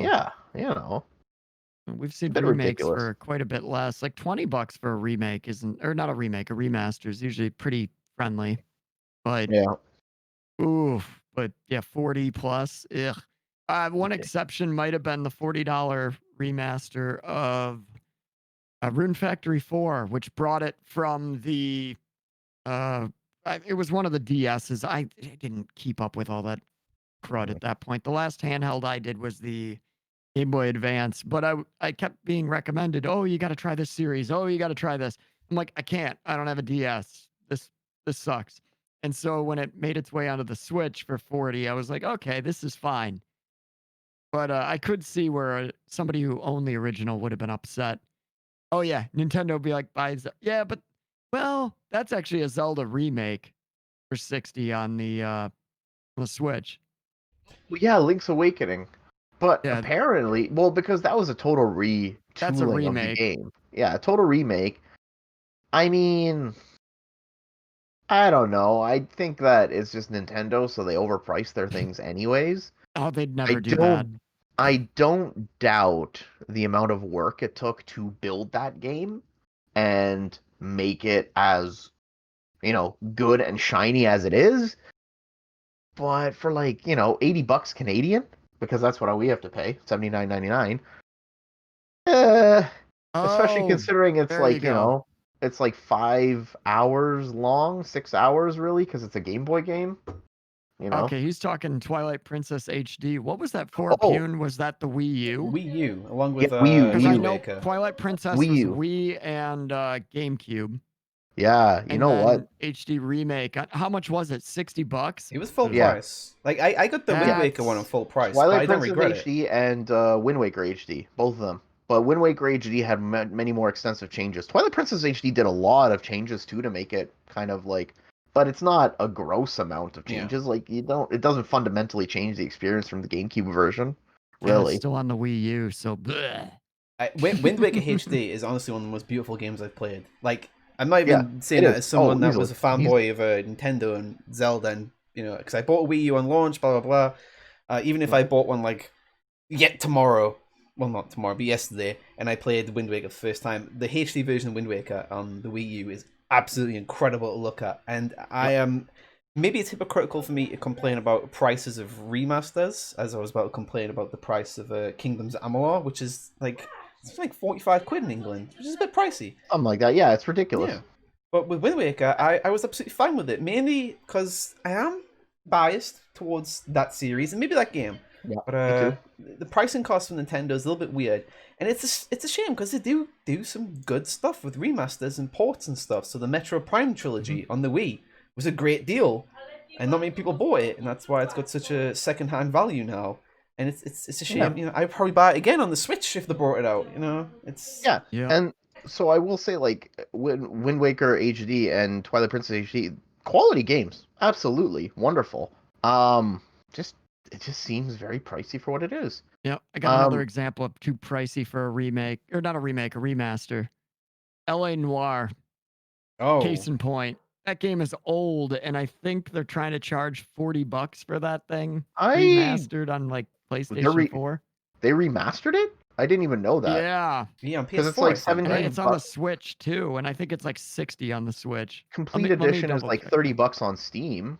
Yeah, and you can get it on sale, stale, Well, Still. it is for the like stale version. $5. Yeah, for but like $7-8, and it was Yeah. fine as is. It didn't need it. Yeah. But I just mean, like, I didn't realize that they were remastering that for console. Switch tax.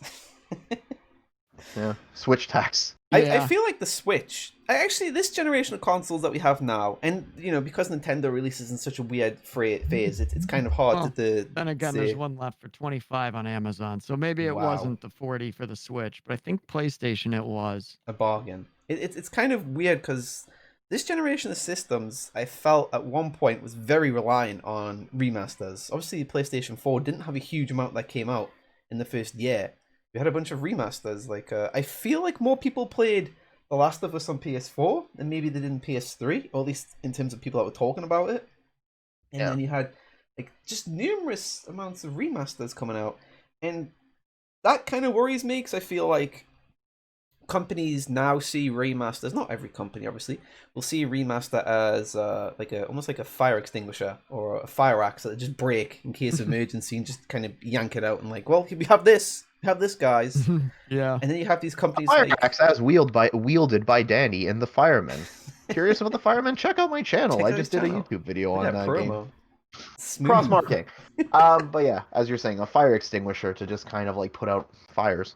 Yeah, it's like, oh, we have nothing coming out, or we don't have enough games coming out in this quarter, and the shareholders are not happy. Well, we have this. It's like, oh, okay. And Shiny, sometimes new, it's good. money.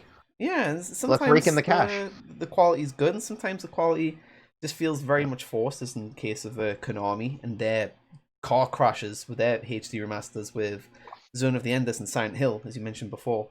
Yeah.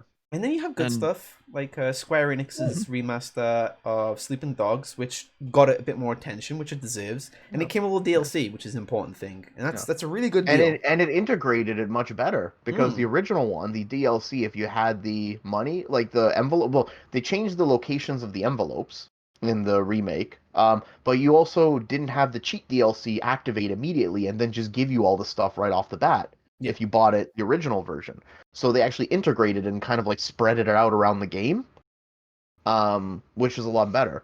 And Indigo and Chad makes a good point. Like creating Yeah, I new was gonna IPs bring is that up extremely too. costly. Usually, real profits aren't made until sequels and remasters. And he's right. It's It reminded costly me. and risky for sure. Yeah, we've had this conversation. Actually, he and I is that now the people are gun shy to take to experiment with things. The safe option is to do those remasters and remakes and sequels and build up on existing IPs because when you're talking about branding, it's something people are already familiar with. New IPs, you don't know if it's going to be a success or not. And when you go to a publisher and you pitch an idea, I can't remember who was saying this. I saw this on YouTube. No. I think it was on Indigo's podcast with Racevic and with Mandalore. I think it was Racevic who said, if you go to a publisher and say, I have an idea, the publisher says, okay, either we can sell it as an indie title or it's going to be the next billion-dollar IP. There's no in between there. So if you have this like middle market idea, it either needs to be that groundbreaking IP that you can monetize, or it's like a little throw off like Child of Light by Ubisoft. You know, this little indie darling, like, it's just an experimental title, it's small. We're not going to invest like millions of dollars into it. So, you know, an easy way to make money is to take those old titles that people are familiar with, that people want to replay, bring them to a new console, and then just recharge for it. Sega, if you're listening, fucking remaster Skies of Arcadia or remake it.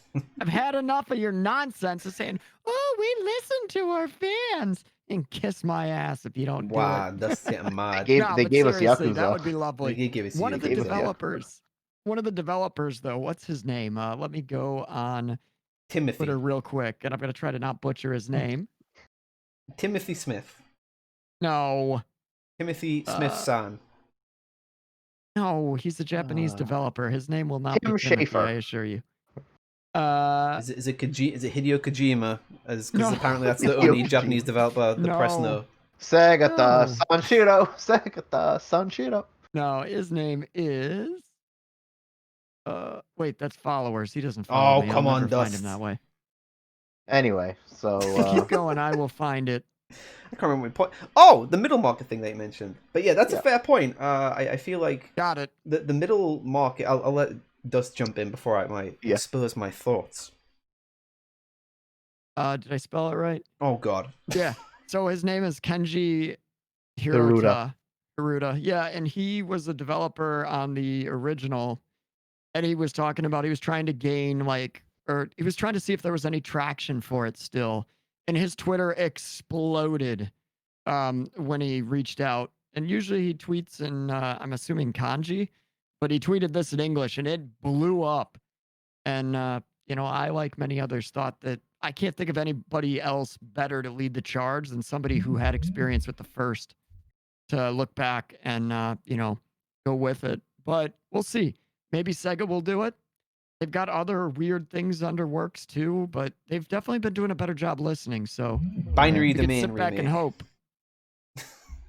Oh, and Sega, if they would just focus their efforts on remasters and focusing on good stuff and just leave the crappy Sonic games on the back burner, that'd be great.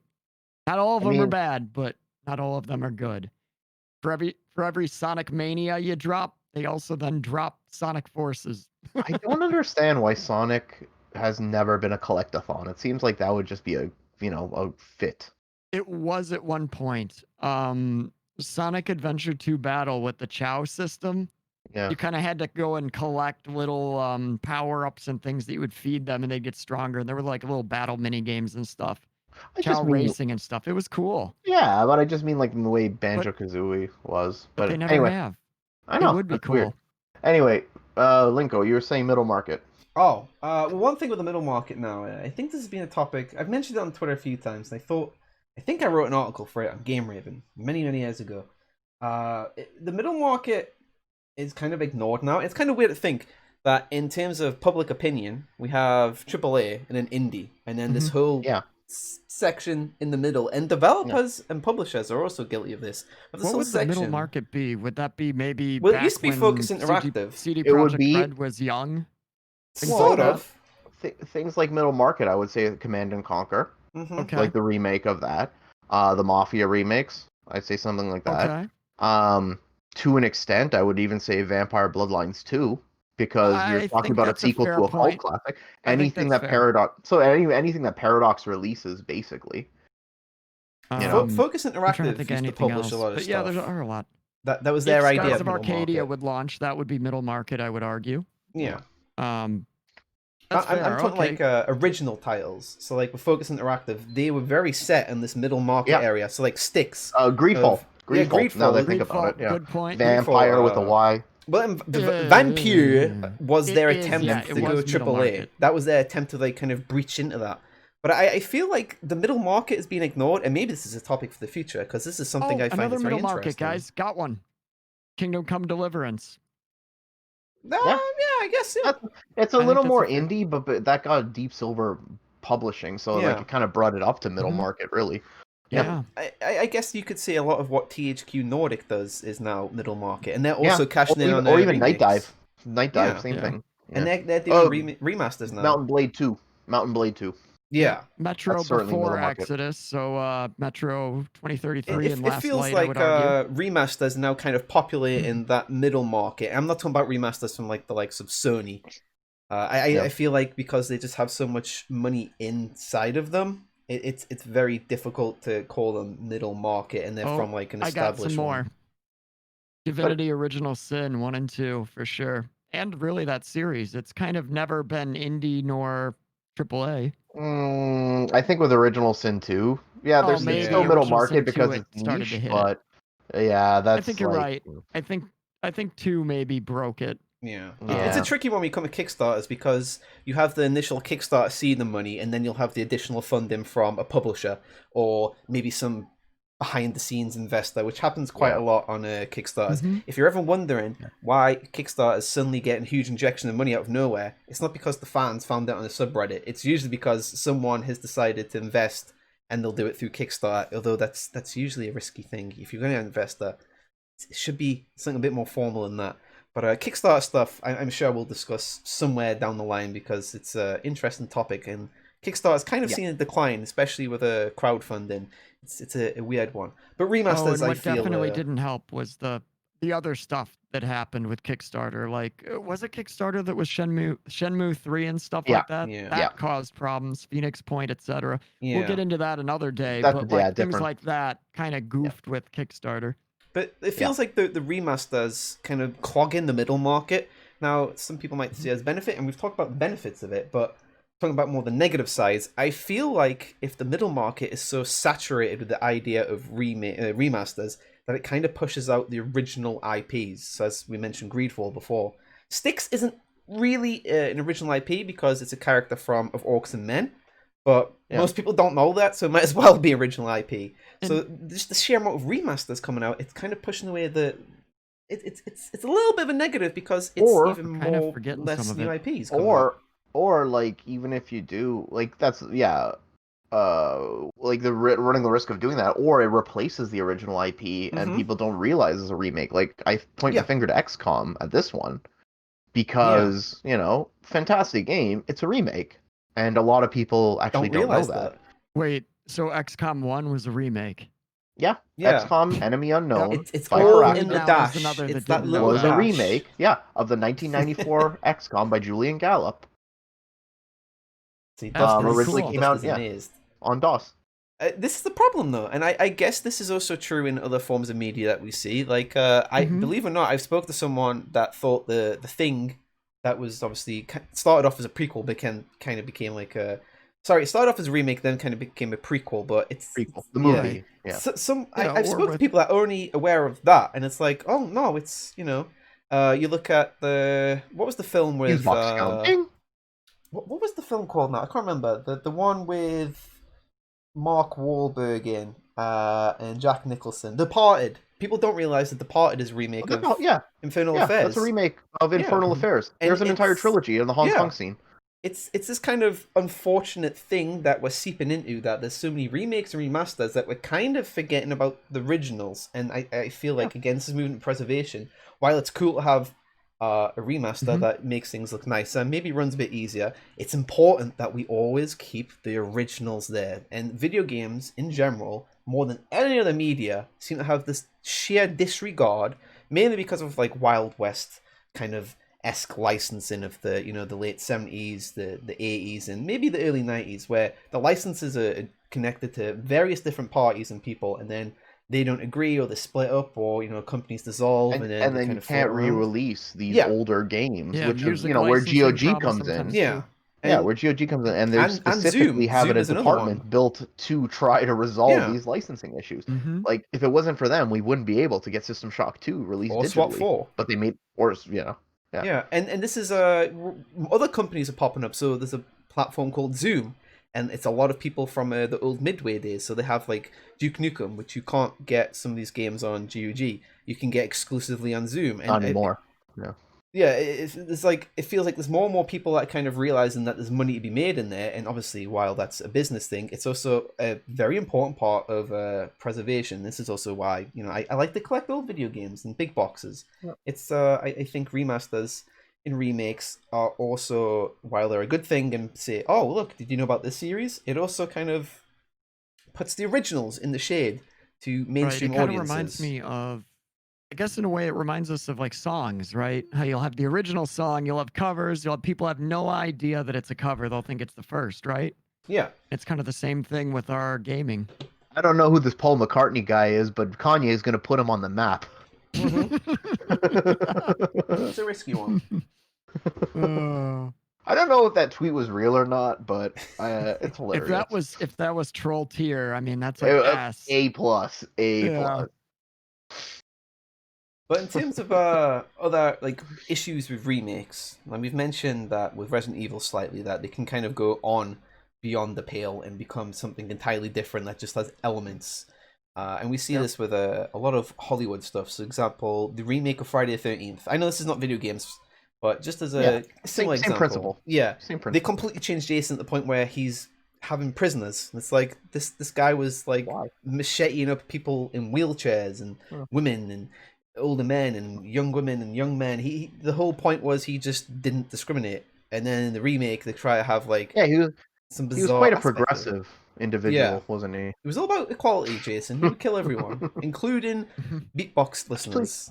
It's a not to throw, yeah, not to throw him under the bus, but there was one of us here who didn't realize that a game was not only a remake, but it was a remake of a remake. This was before we went live. oh But in the talk before we went live, Dust made a comment. Sid Meier's Pirates was a remake, Yeah. and he didn't realize it. But he also didn't realize that Sid Meier's Pirates was a remake, but the second remake of that game. So you first had Sid Meier's like Pirates I came thought it out was in a like 80. remaster of a game prior, if Yeah, anything. yeah. So Pirates came out in like 87 on the Amiga and DOS, and it was ported to like the NES, and the NES version is garbage, but that's the first one I played. Then it was remade into or remastered into Pirates Gold, so re-released on PC, re-released on DOS, and then it had a Sega port, and then another, I think another Amiga port, but with like really cartoony graphics. So it's good. I love the Sega version. I still think that's among one of the best versions to play the game.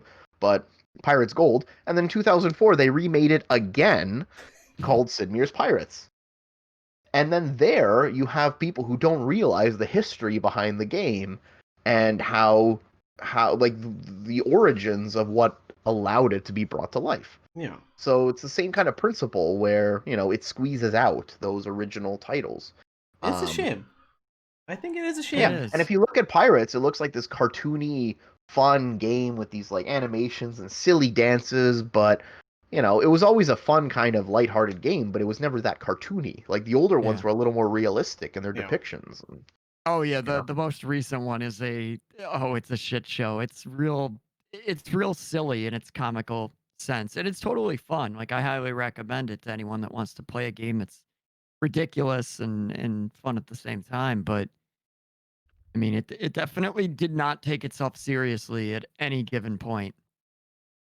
So in terms The of most recent. modern stuff, I think that the most recent Hmm. examples of both remakes and remasters, and that's stuff that's been announced, the stuff that isn't necessarily out. So Kingdoms of Amalur, that is being Right. remastered, and it's a pretty hefty price. The Does game it need a has remaster though? I've never really played the the first game or is a lot like Fable in terms of Mhm. its core gameplay loops, but there is some cool stuff in Definitely there. its graphics. Yeah, so one of my favorite things about the game was you can name your weapons, which is something you can do in a lot of games, especially Diablo 2. But it's something I feel is a really cool way to kind of grow a connection to the weapon my character is using. It's just one of them simple things.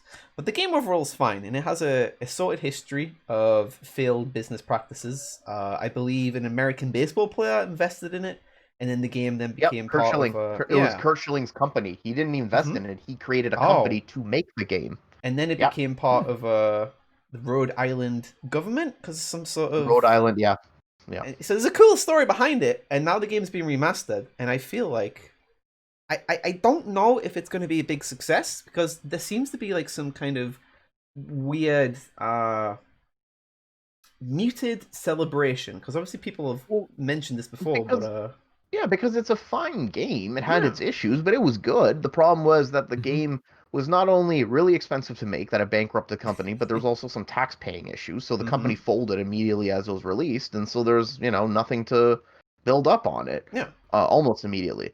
And so you had this kind of game that hung there. It's a relic of a studio, and never expanded, never got to Yeah. expand it or like build up on it or build up on the momentum they got from that game. But it's still a cult classic. It plays like a single player MMO, which is Hmm. okay. Here's Indigo Some fact dropping some bombs. Awesome fact bombs and facts. yeah, some fact bombs in chat about But Kingdoms of Amalur. would we call this a game that should be remastered? Because to me, I feel this might be like something. I might be wrong saying this, Okay. or even a little bit controversial. I feel like the game's development and subsequent financial issues are far more interesting than the game itself. I don't Yeah, think the I game's agree. bad. I Oh, I just think the agree. game is very average. And when this game comes out and people play Plain. it, they're going to be kind of, oh, I got excited over this because Yeah. this was before like we had Fable 1, Fable 2, Fable 3. I mean, we had Fable 1 Fable when that came 3. out. But yeah, Oh, Fable 2, Fable 3. And we Mm. kind of had that burnout on these, very button mashy The RPG fantasy like games, games. yeah. And I it's feel like Fantasy this is just RPG. going to be a release well, that like, yeah. people will pretend to be excited over, but will they buy it? I'm not so sure. But I think that I mean, THQ it Nordic had don't mind that. Yeah, well, because again, it's middle market. They know Yeah, people will buy exactly. it. They know the people who are familiar with it will enjoy it for a while, but it's never going to make gangbusters. That's fine, but if as from a business perspective, if you know that you're sitting on an IP or a product that you people will buy, that Cult you can classics. get buzz for, Yeah. why not? Why not try and re-put it out there to kind of get some of that money? I can Does it definitely need a respect remake? the risk. Does it need a remake? I don't think so. Like, I mean, on Origin, Steam, pick it up, install it, play it. It's Yeah. fine. It holds up. There's no difficulty in making it run on a modern system. hmm But I think this goes back to what you were saying about lumping us all in together. I'm looking at this from a PC perspective. There's no reason to remake this game. Yeah. But this game also came out 2 console generations ago. Yeah. 1 console Yeah, generation ago, if 360. we're looking at the if we're looking at the One X and Yeah. PS5. We're almost 2 behind though, but yeah. Yeah, but I mean, One and a like, if half. that's the case, yeah, 1.5. But I mean, if that's the case, then, they're speaking to an audience who can't play the game. And Mhm. so now you're more incentivized to re-release it to offer a product that other people are not, like, are clamoring for.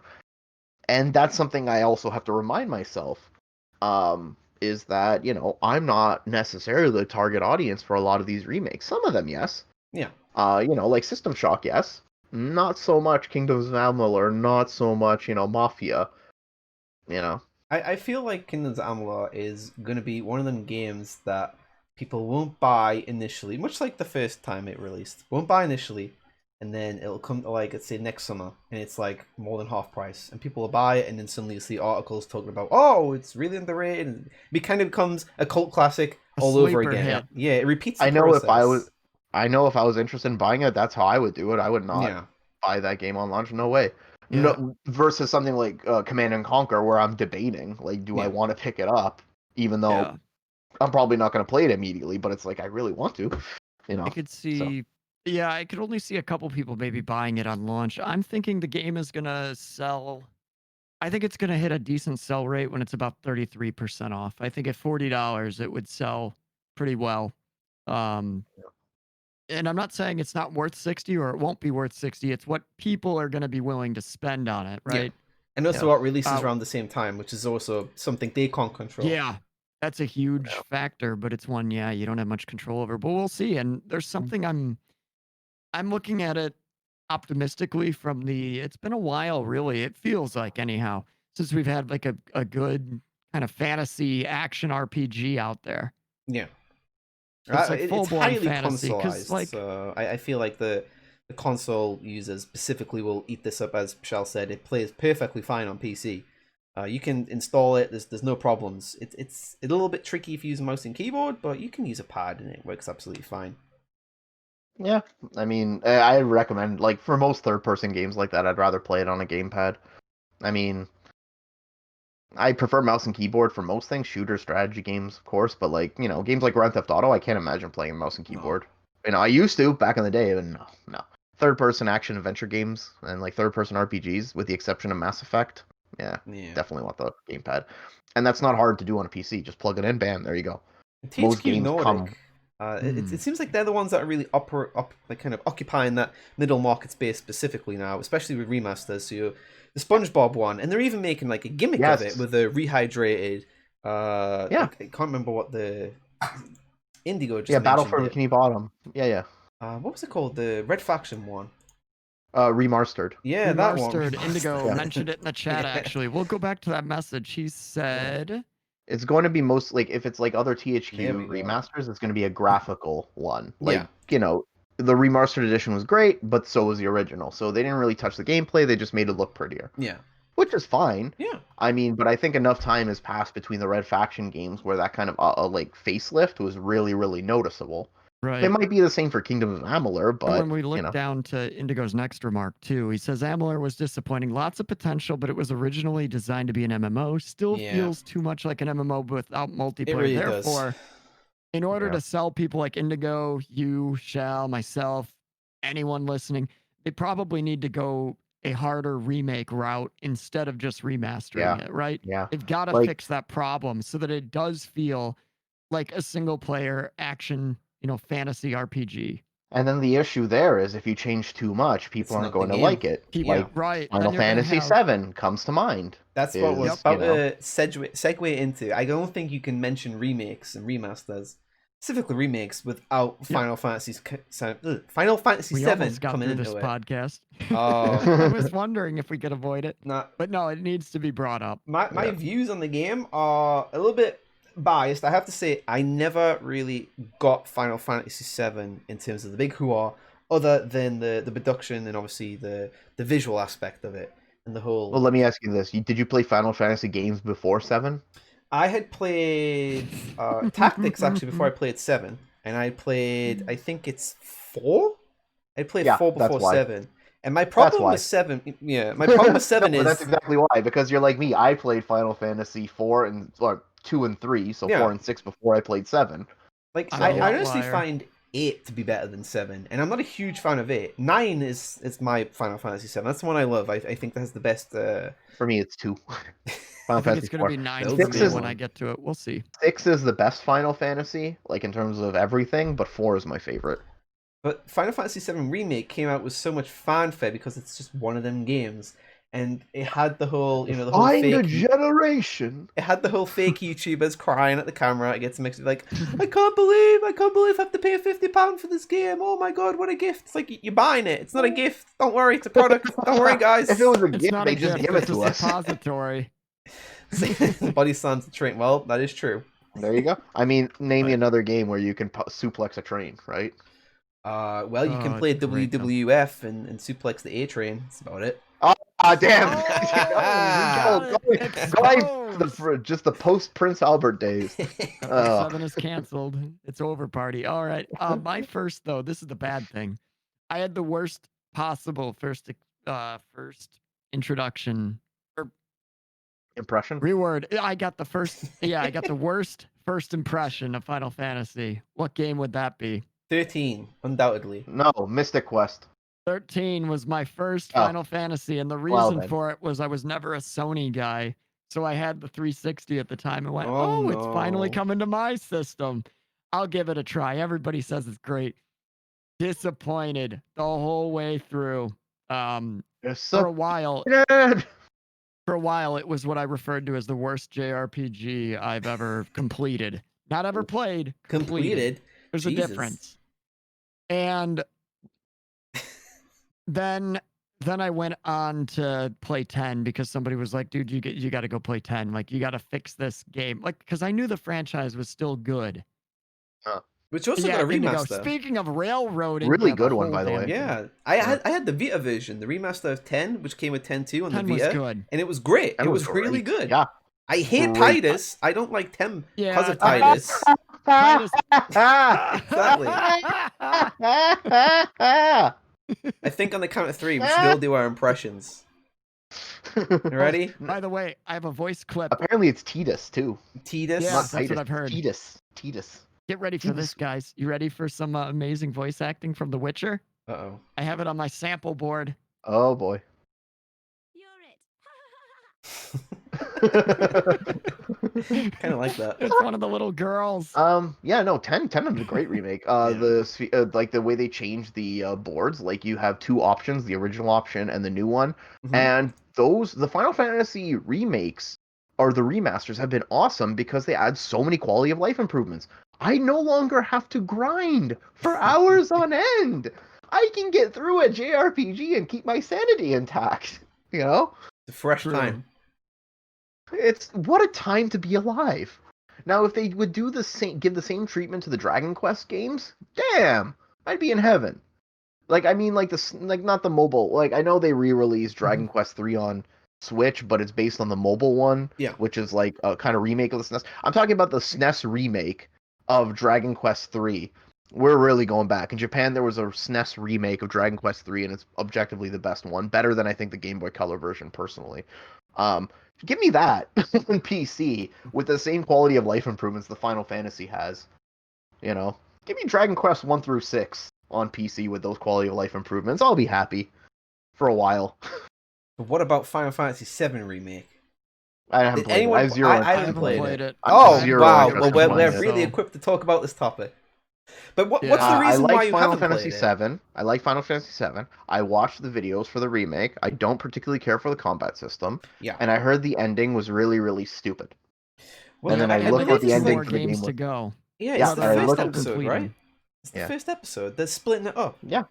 Yeah. It's 3 games at $60 a piece. You're going to be paying $180 for the whole thing without any DLC. See, to No. me, that doesn't feel like them. Maybe this is me being too naive and cash. Let's talk No, hypothetically. I don't feel like it's a cash grab due to the hours and gameplay. No, I'll it's give not them mean, that. yeah, I like the way they're just feel reapproaching it. the I pricing don't know. It's structure too is a expensive. little bit exploitative because they realize that this is a huge series that people will pay for, Mhm. even if it sucks. I'm not saying it does. Even if it sucks, people will continue because like, well, maybe the next one will be better. Maybe the last part will be better.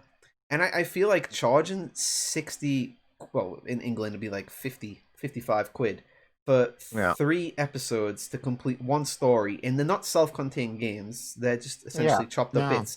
I feel like Yeah. that's pretty fucking disgusting. Like, Well, Yeah, I don't like think the episodic model. Well, I mean, I think the difference here is that they have made these massive games, and they Yeah. even said like, well, they didn't say it until after the game came out, but they're changing it entirely. It's not a remake. It's not a It's a remake, but they're completely changing the story. Um, you see, because they thought like, oh, well, if we're redoing it, why don't we just like retool it entirely and just tell the story that we want to tell now? so it's more like a Which reboot. Then. alienated a lot of people. It's a reboot rather than a remake. See, you that know? makes me Yep, even and we less know how interested. much people like reboots. Devil May Cry, anyone?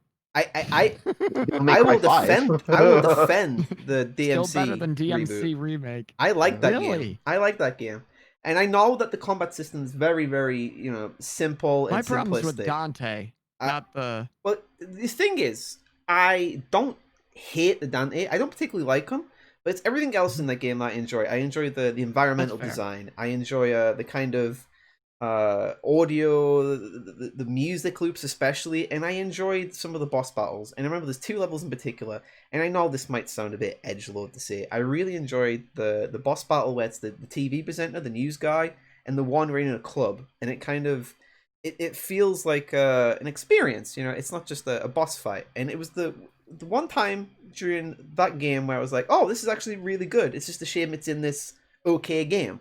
I don't hate DMC Devil May Cry, although I will say I'm not hyper connected to the series, and I do find it a little bit strange that Devil May Cry fans will point to that one as the worst one and not Devil May Cry 2, which is technically 2.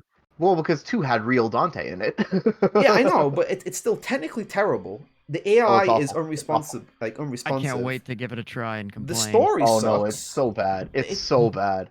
So I one was feel- fantastic. I'm amazed that they were able to like regroup and put out 3 Yeah, and make that as good as it is, like considering how much of an abomination 2 is. but I just felt Really? like people are unfair towards DMC Devil May Cry, which also got a remaster. Right. I Yeah, like it that did. game. I know it's a reboot. We're not really talking about reboots, but I will Yeah. defend that game and say it's a decent game. It's not a great game. It's Yeah. a decent That's game what that I've gets heard. buried. I've heard it's But- not horrible. I've heard it's Right. I've heard it's decent, and it's decent doesn't necessarily mean it's a good time, but Yeah. I mean, But like going That's what back it to is. Final Fantasy VII, like I Mhm. don't know. I can understand why the devs did that. I just kind of wish they were more upfront with Mhm. saying like, "Hey, we're changing more than just the gameplay. Like you're going to get a different story," because it's left a really bad taste in a lot of people's mouths in the ending. Now, I get it. It's a bit of a meta narrative, and they're kind of playing with the whole toying of fates thing. I'm not going to get into too much detail with it, but it's like the whole concept of fate and the choices we make and blah blah blah, which is fine. They're good themes to play on. It's just the way that it's presented is really flat, and it really took a lot of people by surprise. Yeah. And after hearing that, especially, like I wasn't really interested in the game all that much to begin with, because it's like if I'm gonna play it, I'd rather just play Final Fantasy VII, the original one. But like even hearing that, it made me want to play it even less. It's like great. So I have even less of a reason to put time into this game now because it's not something I'm familiar with and not something I'd want to play, which I already think is good as it is. Yeah, it's you see the thing is, as much as I'm not interested in the game, I don't want to see a game come out and be bad, especially something that has so No, much never, fanfare. never. So it was cool to see people react in such ways. I watched the Mega 64 podcast where they were talking about the experience of the game, and it's cool to hear people enjoy and speak about a game in such a glowing way that isn't necessarily consumed with the idea of I'm a fan of it, thus I cannot criticize it. You know, they were still able Which to is a criticize stupid it. idea. Yeah, Stupid idea. they were still able to Stupid. criticize it and enjoy it, which which is fine. You know, but I feel like the reboot remake, it's probably a good example of a weird marketing strategy because I wasn't sure what the fuck it was towards the end. As you said, it was going in so many different directions. I was like, what is this then? Is it remake, remaster? Like, is it a new directions? What's going on? And I'm curious to think like how many other people felt that way, because you got the hardcore fans who are always going to buy it, and that's fine. Mm-hmm. And then you got people like in the middle ground, like I was for a little bit, where I'm like, this is getting a lot of attention. Production looks good. I'm not sure what it is. And then you've got the people that would just like know from the start. And I'm curious to think how many people were in my camp and also because of confusion just kind of went, going over to the no side. Yeah. And I think for a more like personal example for us, Linko, I think it's like the way we would react if, say, Lost Odyssey took the same approach. Yeah. I think we'd ultimately go, I think I can pass. Yeah, I have it already, I mean, who doesn't have Final Fantasy VII already, the old one? Like, I don't like it, and I still have it on Steam, because it's been on sale that many times. It's one of them strange ones. Although I will say, I mean, I still have it on my PlayStation over there. Yeah, I have it on there. But I mean, I got it on PC because it's just more convenient for me to play. Right. Obviously, well, not only with the quality of life improvements, but also it's easier for me to play on PC than and preservation, right? If your PS2 or PS1 goes splat, then hey, it still works. Or if the disc gets scratched, right? I'll go more into detail about this when we do the episode on game preservation, but like I'm getting to the point where I think that honestly you're better off having physical copies of games than digital ones. Oh, I would argue, yeah. Probably having like both to a is point. good. And I kind of made a point of that in the video I made a little while ago about game preservation, but that's neither here nor there. That's another issue. That's fair. I think for that episode, I'll just have the big wall of big boxes behind us. So like, but as far as remakes, remasters go, I love that they bring these old games in the spotlight, but I want them to strike a balance between keeping the old versions and having the new ones without necessarily paywalling them. Right. Like I understand why Beamdog, gives you the original games as goodies, but that's GOG only, because GOG was the only one that sold those original games. If you buy them on Steam, you only get the enhanced edition. I wish there was a way so you can have both, so you have that choice. I don't see why many people would want to play the original, but I get that they do. Well, I get why from that perspective. A lot of games don't do that. Because you have to remember the GOG, most of the core users tend to be from the older side, and they have a personal connection to the original versions. Whereabouts the Steam users, if they really want to play the old versions, they'll change the platforms. But the hardcore modern day kind of mainstream Steam user doesn't really care. They don't really have that much connection. So I think that was a smart move on Beamdog.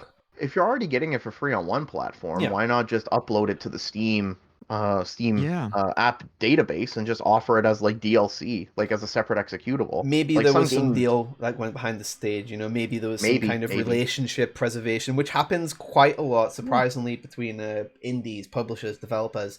They like to kind of be nice to each other, not necessarily through financial gains, but through a beneficial. You scrub our back, we'll scrub yours. But the way it is, it's an exclusive to a platform, and I don't like exclusives to a platform, right? I think that as much as I'm a GOG fanboy, and as much as I recognize GOG was built precisely on preserving these old games and distributing them without to combat piracy, I still would like to see them on Steam, even though I never would get it on Steam myself.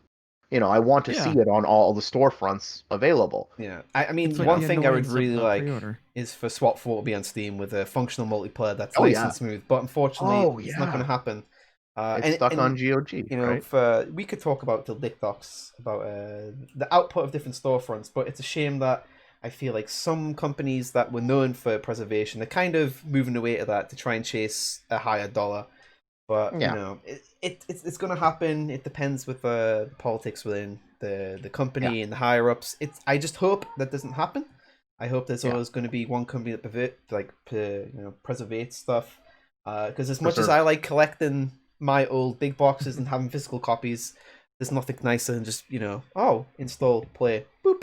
Yeah, and which is where I go. Like, I'd love to have big boxes. I just don't see the Yeah. worth for it for me personally. Like, aside from maybe if I want to look at the box and read the manual, but most games on GOG come with the manual. Yeah. I could throw that on my tablet. Bob's your uncle.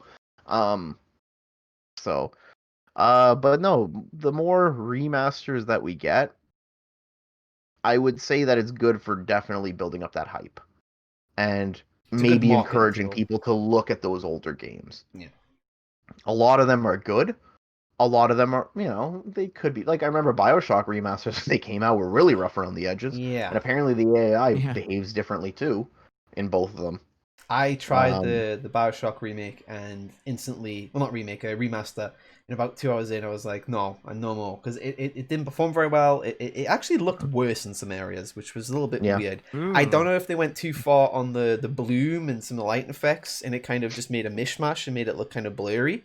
Because that game has very strong color palette for every dark corner, and dark corners of the earth. Every dark corridor, there's like a lovely bright blue from the ocean, or some lovely collections of neon lights, etc., etc. And in the remaster, it all kind of just smudged together, like a child had wet the finger and moved the chalk. Yeah. And Yeah, like, we've still got the I 360 days in our head. Yeah, so I that's finally just not got good. the original version of Bioshock working. I still haven't played Bioshock. I know, it's a sin. I have it. It is I got it. I still have not played it. I'm going to it's get around worth to it it. eventually. Yeah, I know. Good And I love choice. System Shock, so I mean, like, yeah, it sounds like it's good. You 3, I can heard pass on not the so much. second one. I mean, I have that too, but I heard Minerva's Den is awesome. yeah, it's pretty So, good. I remember. I don't think I ever did it. So yeah, experience But anyway, it then.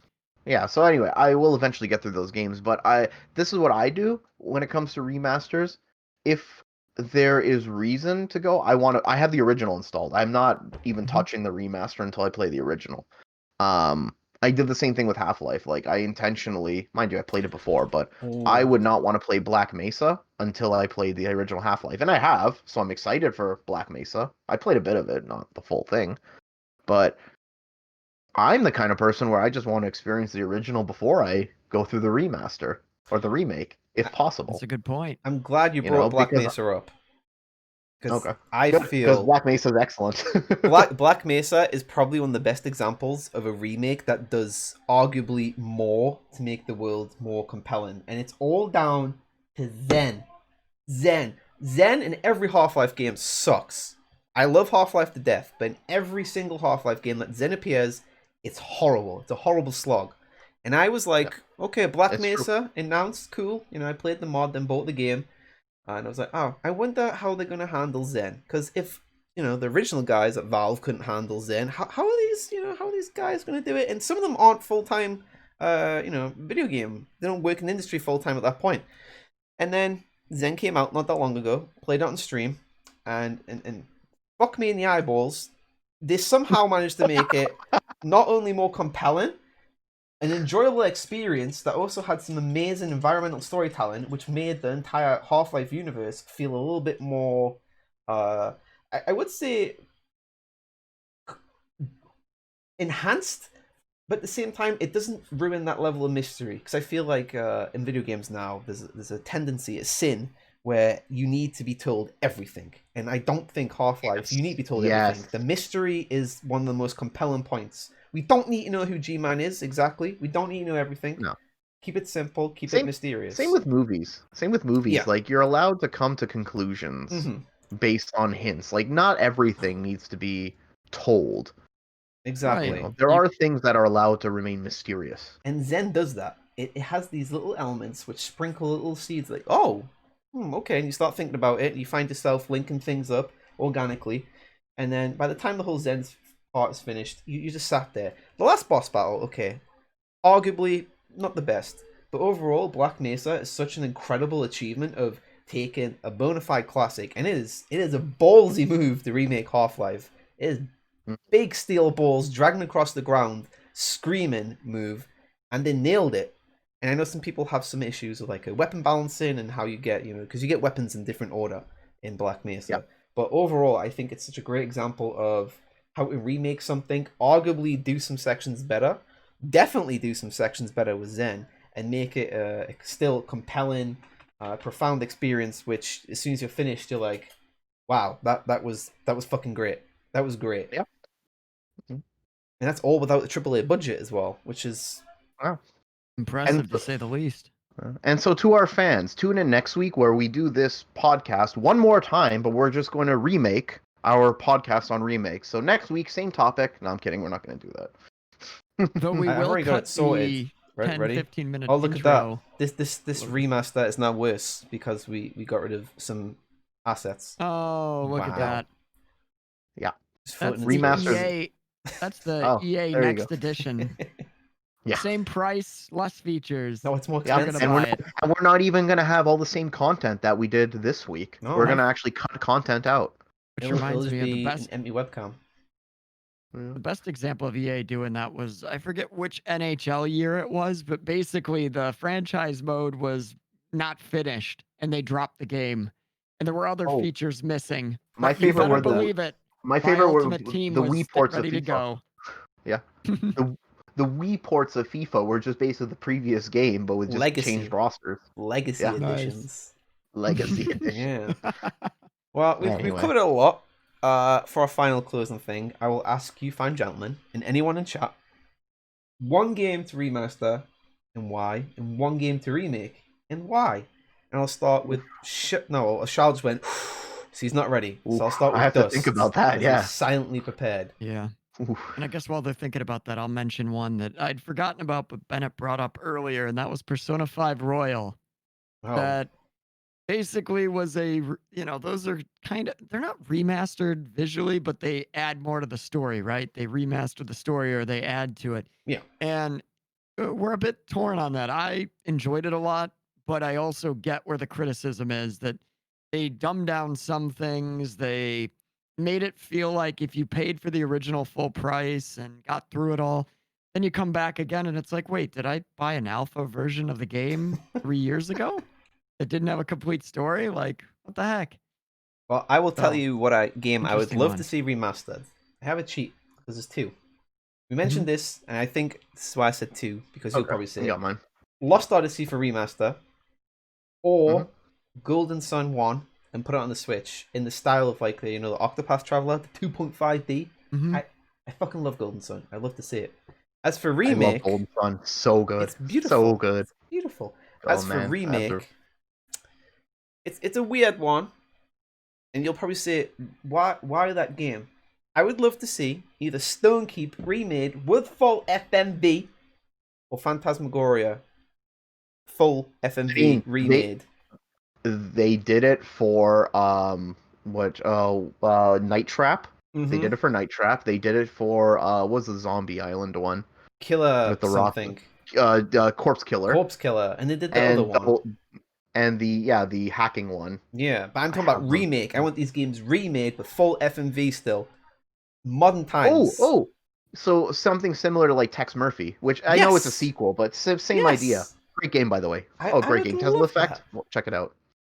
Okay, I got mine. A little bit cheating a little bit, so I'll leave that one. Remaster Bloodlines. Vampire the Masquerade Bloodlines. Oh. Specify remaster because you can clean up a little bit of the jank. But that game, if you can clean up the gameplay a little bit, clean up the bugs, and make it look a lot prettier, maybe in like an Unreal Engine. Mm-hmm. No, actually not Unreal, because then it'd be Epic exclusive. Unity. Clean up the last like third of the game too, or so. Actually, you know what? Change the story. You know what? But... It's built on Source, so if you can bring it over to Source too. Yeah. Anyway, yeah, I would love to see Bloodlines remade. No, not remade, remastered. I would hate to see it remade. Oh, no, remaster. Yeah, remaster, yes, especially with mod support. I'm biased. I was thinking, especially Chinatown. You know what? No, Chinatown is not that bad. Chinatown is not that bad, but favorite game, so yeah, I'd like to see that remastered. Remade, this is cheating because it's technically being worked on, but GoldenEye. Oh. It's had two remakes, GoldenEye. right? Point. So GoldenEye Source exists as a multiplayer mod for Half-Life 2 Deathmatch. Really, really good. Some members of the team for GoldenEye's 25th anniversary are rebuilding the campaign, and I want to say it's done in Unreal. It could be in Unity though. Follow them on Twitter. They post updates all the time, and it's looking really, really good. I would love to see a modern, keyboard mouse rendition of GoldenEye and not like the emulator hack that I used previously, because it's a solid game with a bitchin' soundtrack that I think, especially with this objective-based gameplay. Same thing with Perfect Dark. I'd love to see a remake of that, like a good one on PC, but GoldenEye is the one I'm looking forward to the most. Now we gotta Please put don't shut us down, we gotta put pressure on us now. Nintendo/Rare. Oh no! Well, they're That too sounds busy about chasing right. after. Rare's too busy chasing after the Brazilian political group that's on the right. They're using the Battletoads image as their icon. So Xbox and Rare are currently chasing them to try and say like, no, stop No. it. Speaking Oh, of we have to get Gold and Silver Battletoads, Pawn Shop. They'll shut it down fast. speaking of pawn shops, it's time to pawn Dusk and ask him. He's clearly not ready. Well, I mean, remasters obvious. Remasters got to be Lost Odyssey. And maybe I'll go out there and throw in a game of a genre we haven't covered. Maybe remaster Harvest Moon 64. Oh, That was a lot of fun growing up playing that. I wouldn't mind seeing that. And they've made different versions. But nothing's quite like that one. That one was dark. Like Stardew Valley, if you don't take care of your animals, they don't produce as much. And you kind of have to deal with the problems later.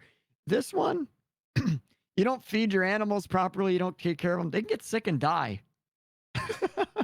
Like, I mean, you get punished for screwing up in that game. And if you don't treat people nicely in the village, if you don't socialize with them, they leave permanently.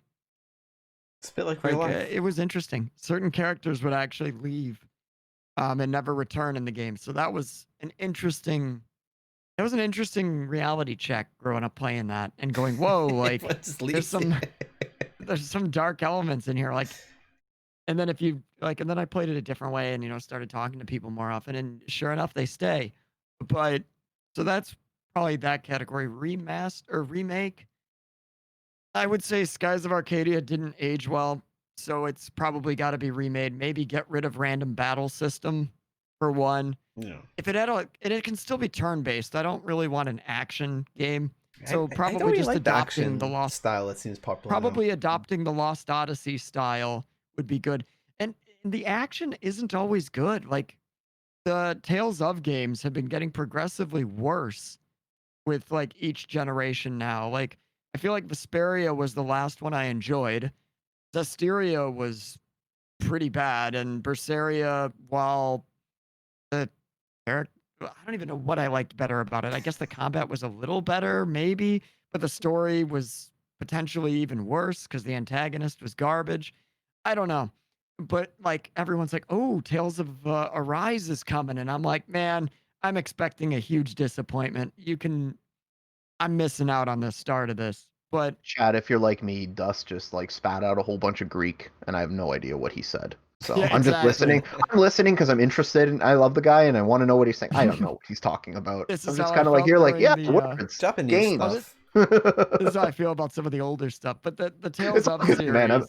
I'm just messing Right. around with you, but it's just like, yeah, okay. But the Tales of series is like action oriented. Yeah. And it used to be more 2D kind of action, but now So is it's it like 3D and it sometimes it's gotten is it kind like of lazy.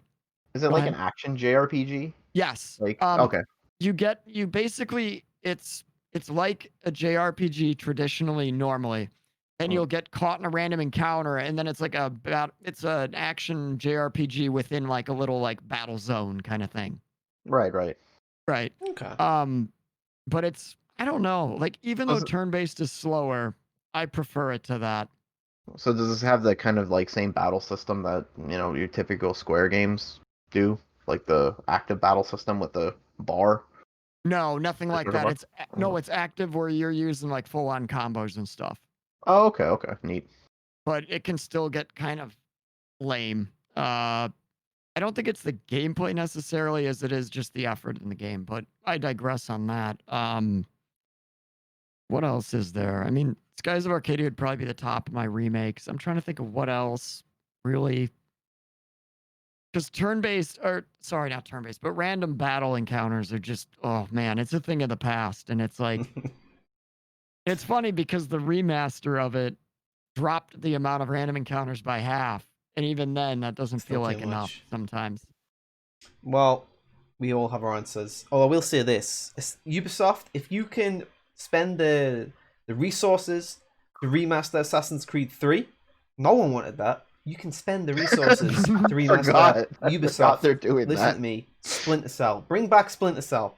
I want Splinter Yeah, Cell 1 Splinter. remastered. All three. Do all three in a beautiful edition. Specifically Pandora Tomorrow, so we can get that on PC. Careful what Because you that's wish the one we don't for. have. Careful for what you wish for. They're gonna bring back Splinter Cell as an open world, go No, loud. I don't want a new Fortnite engine. knockoff. I want All on Metal remastered. Gear Solid 5. Ugh. It's gonna be Splinter Cell Breakpoint or whatever. I'm telling you, I already have the idea for it. The 3 discs, all right, they come on this little headset, and it's like there and there, like the goggles. Bing! And you can flip it down. I've got You a know what? Ubisoft. You know what Come to would be me. a really neat remake though? Rainbow Six, the first one. Yes. Either that or Rogue Spear. Those would be neat. Like, but if you make it more akin to like Rainbow Six 3 rather than Vegas, you know, like you keep it Yeah, really, actual really tactics. tactical and you keep it like one shot kills you kind of thing. Mhm. I'd be okay with Vegas coming back though. I do miss that. I like Vegas, It's a but it's cover too shooter. actiony. It's a cover Yeah. shooter. Yeah. That's fair. Maybe go back to the old ones then. I wouldn't mind seeing those either. I'm sure we'll cover Anyway. this on our topic of dead genres. You know, not that genres are Yeah. dead completely, but like essentially forgotten genres, which Rainbow Six kind of belongs to. Because Siege is not in the same kind of bracket as the It's original not Rainbow like Six. it's the same kind of tactical shooter that SWAT is, but anyway, Yeah. that's neither here nor there. But we'll be on that. But anyway, Anyway, that you was should follow us on Twitter and hear our opinions when we're not broadcasting to you, lovely people.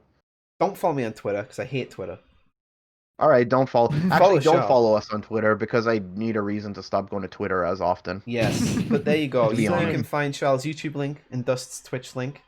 We also upload the podcast onto YouTube in case you missed it. And if you ever want to get in touch with us, another place you can find all three of us would happen to be on the Discord. Discord. There we go. Linko64 VHS rental store. Yeah, Well, AKA we're his fairly Discord active server. We're fairly active on there. And we Usually don't charge random late shit. fees. We I don't. do. No, I do. I need that money. How do you think I get these big boxes? Them late fees, son. I Don't- take don't Linko's rewind. things, then make illegal copies, and then return them. And then I So charge if you them. need the hookups, like let me know. Don't rewind your tape. You're getting charged. I remember when I. Oh, there's a rainbow behind us. You see, just as we're ending the stream, a rainbow appeared, and there's a rainbow That's down Can't gotta see here. it. be You're immersed. it's too bright, but That's Oh, got to be I'll a take your word merchandise for thing it. in the future, like fake membership cards. oh man, that's a I've great been thinking idea. about it actually. Been thinking about That's a it. great idea, dude. We can get like uniforms, like rental store uniforms we wear on the podcast. I think we I'd should do do it. that. But that will be in the future. And for today, we've been running for 92 hours and a half. Wow, look at us. Yeah. These episodes are supposed Got to be it. 45 to 50 minutes long, and look at us. That's what happens when you get 3 pure, sweaty, Yeah. real gamers that clinch each other and say, "Oh, what's your opinion?" Yeah. And that's what Still it not is. as long as every frame of pause, but one day we'll get there, I'm sure. Exactly. Well, thank you, Charles. Thank you, Dust. Thank you to everyone that watched. I hope you enjoyed that.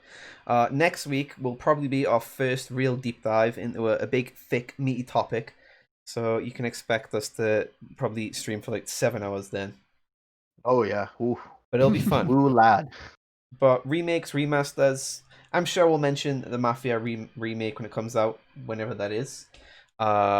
There's nothing else Don't really you to say. worry if you missed it and you're watching this on YouTube. I'm sure this topic will come back up again, and it'll sometimes intermittently come up. So you'll Yep. always have a chance to join the discussion. Exactly. I have an idea for a We sign tend to off. backtrack. The backpack?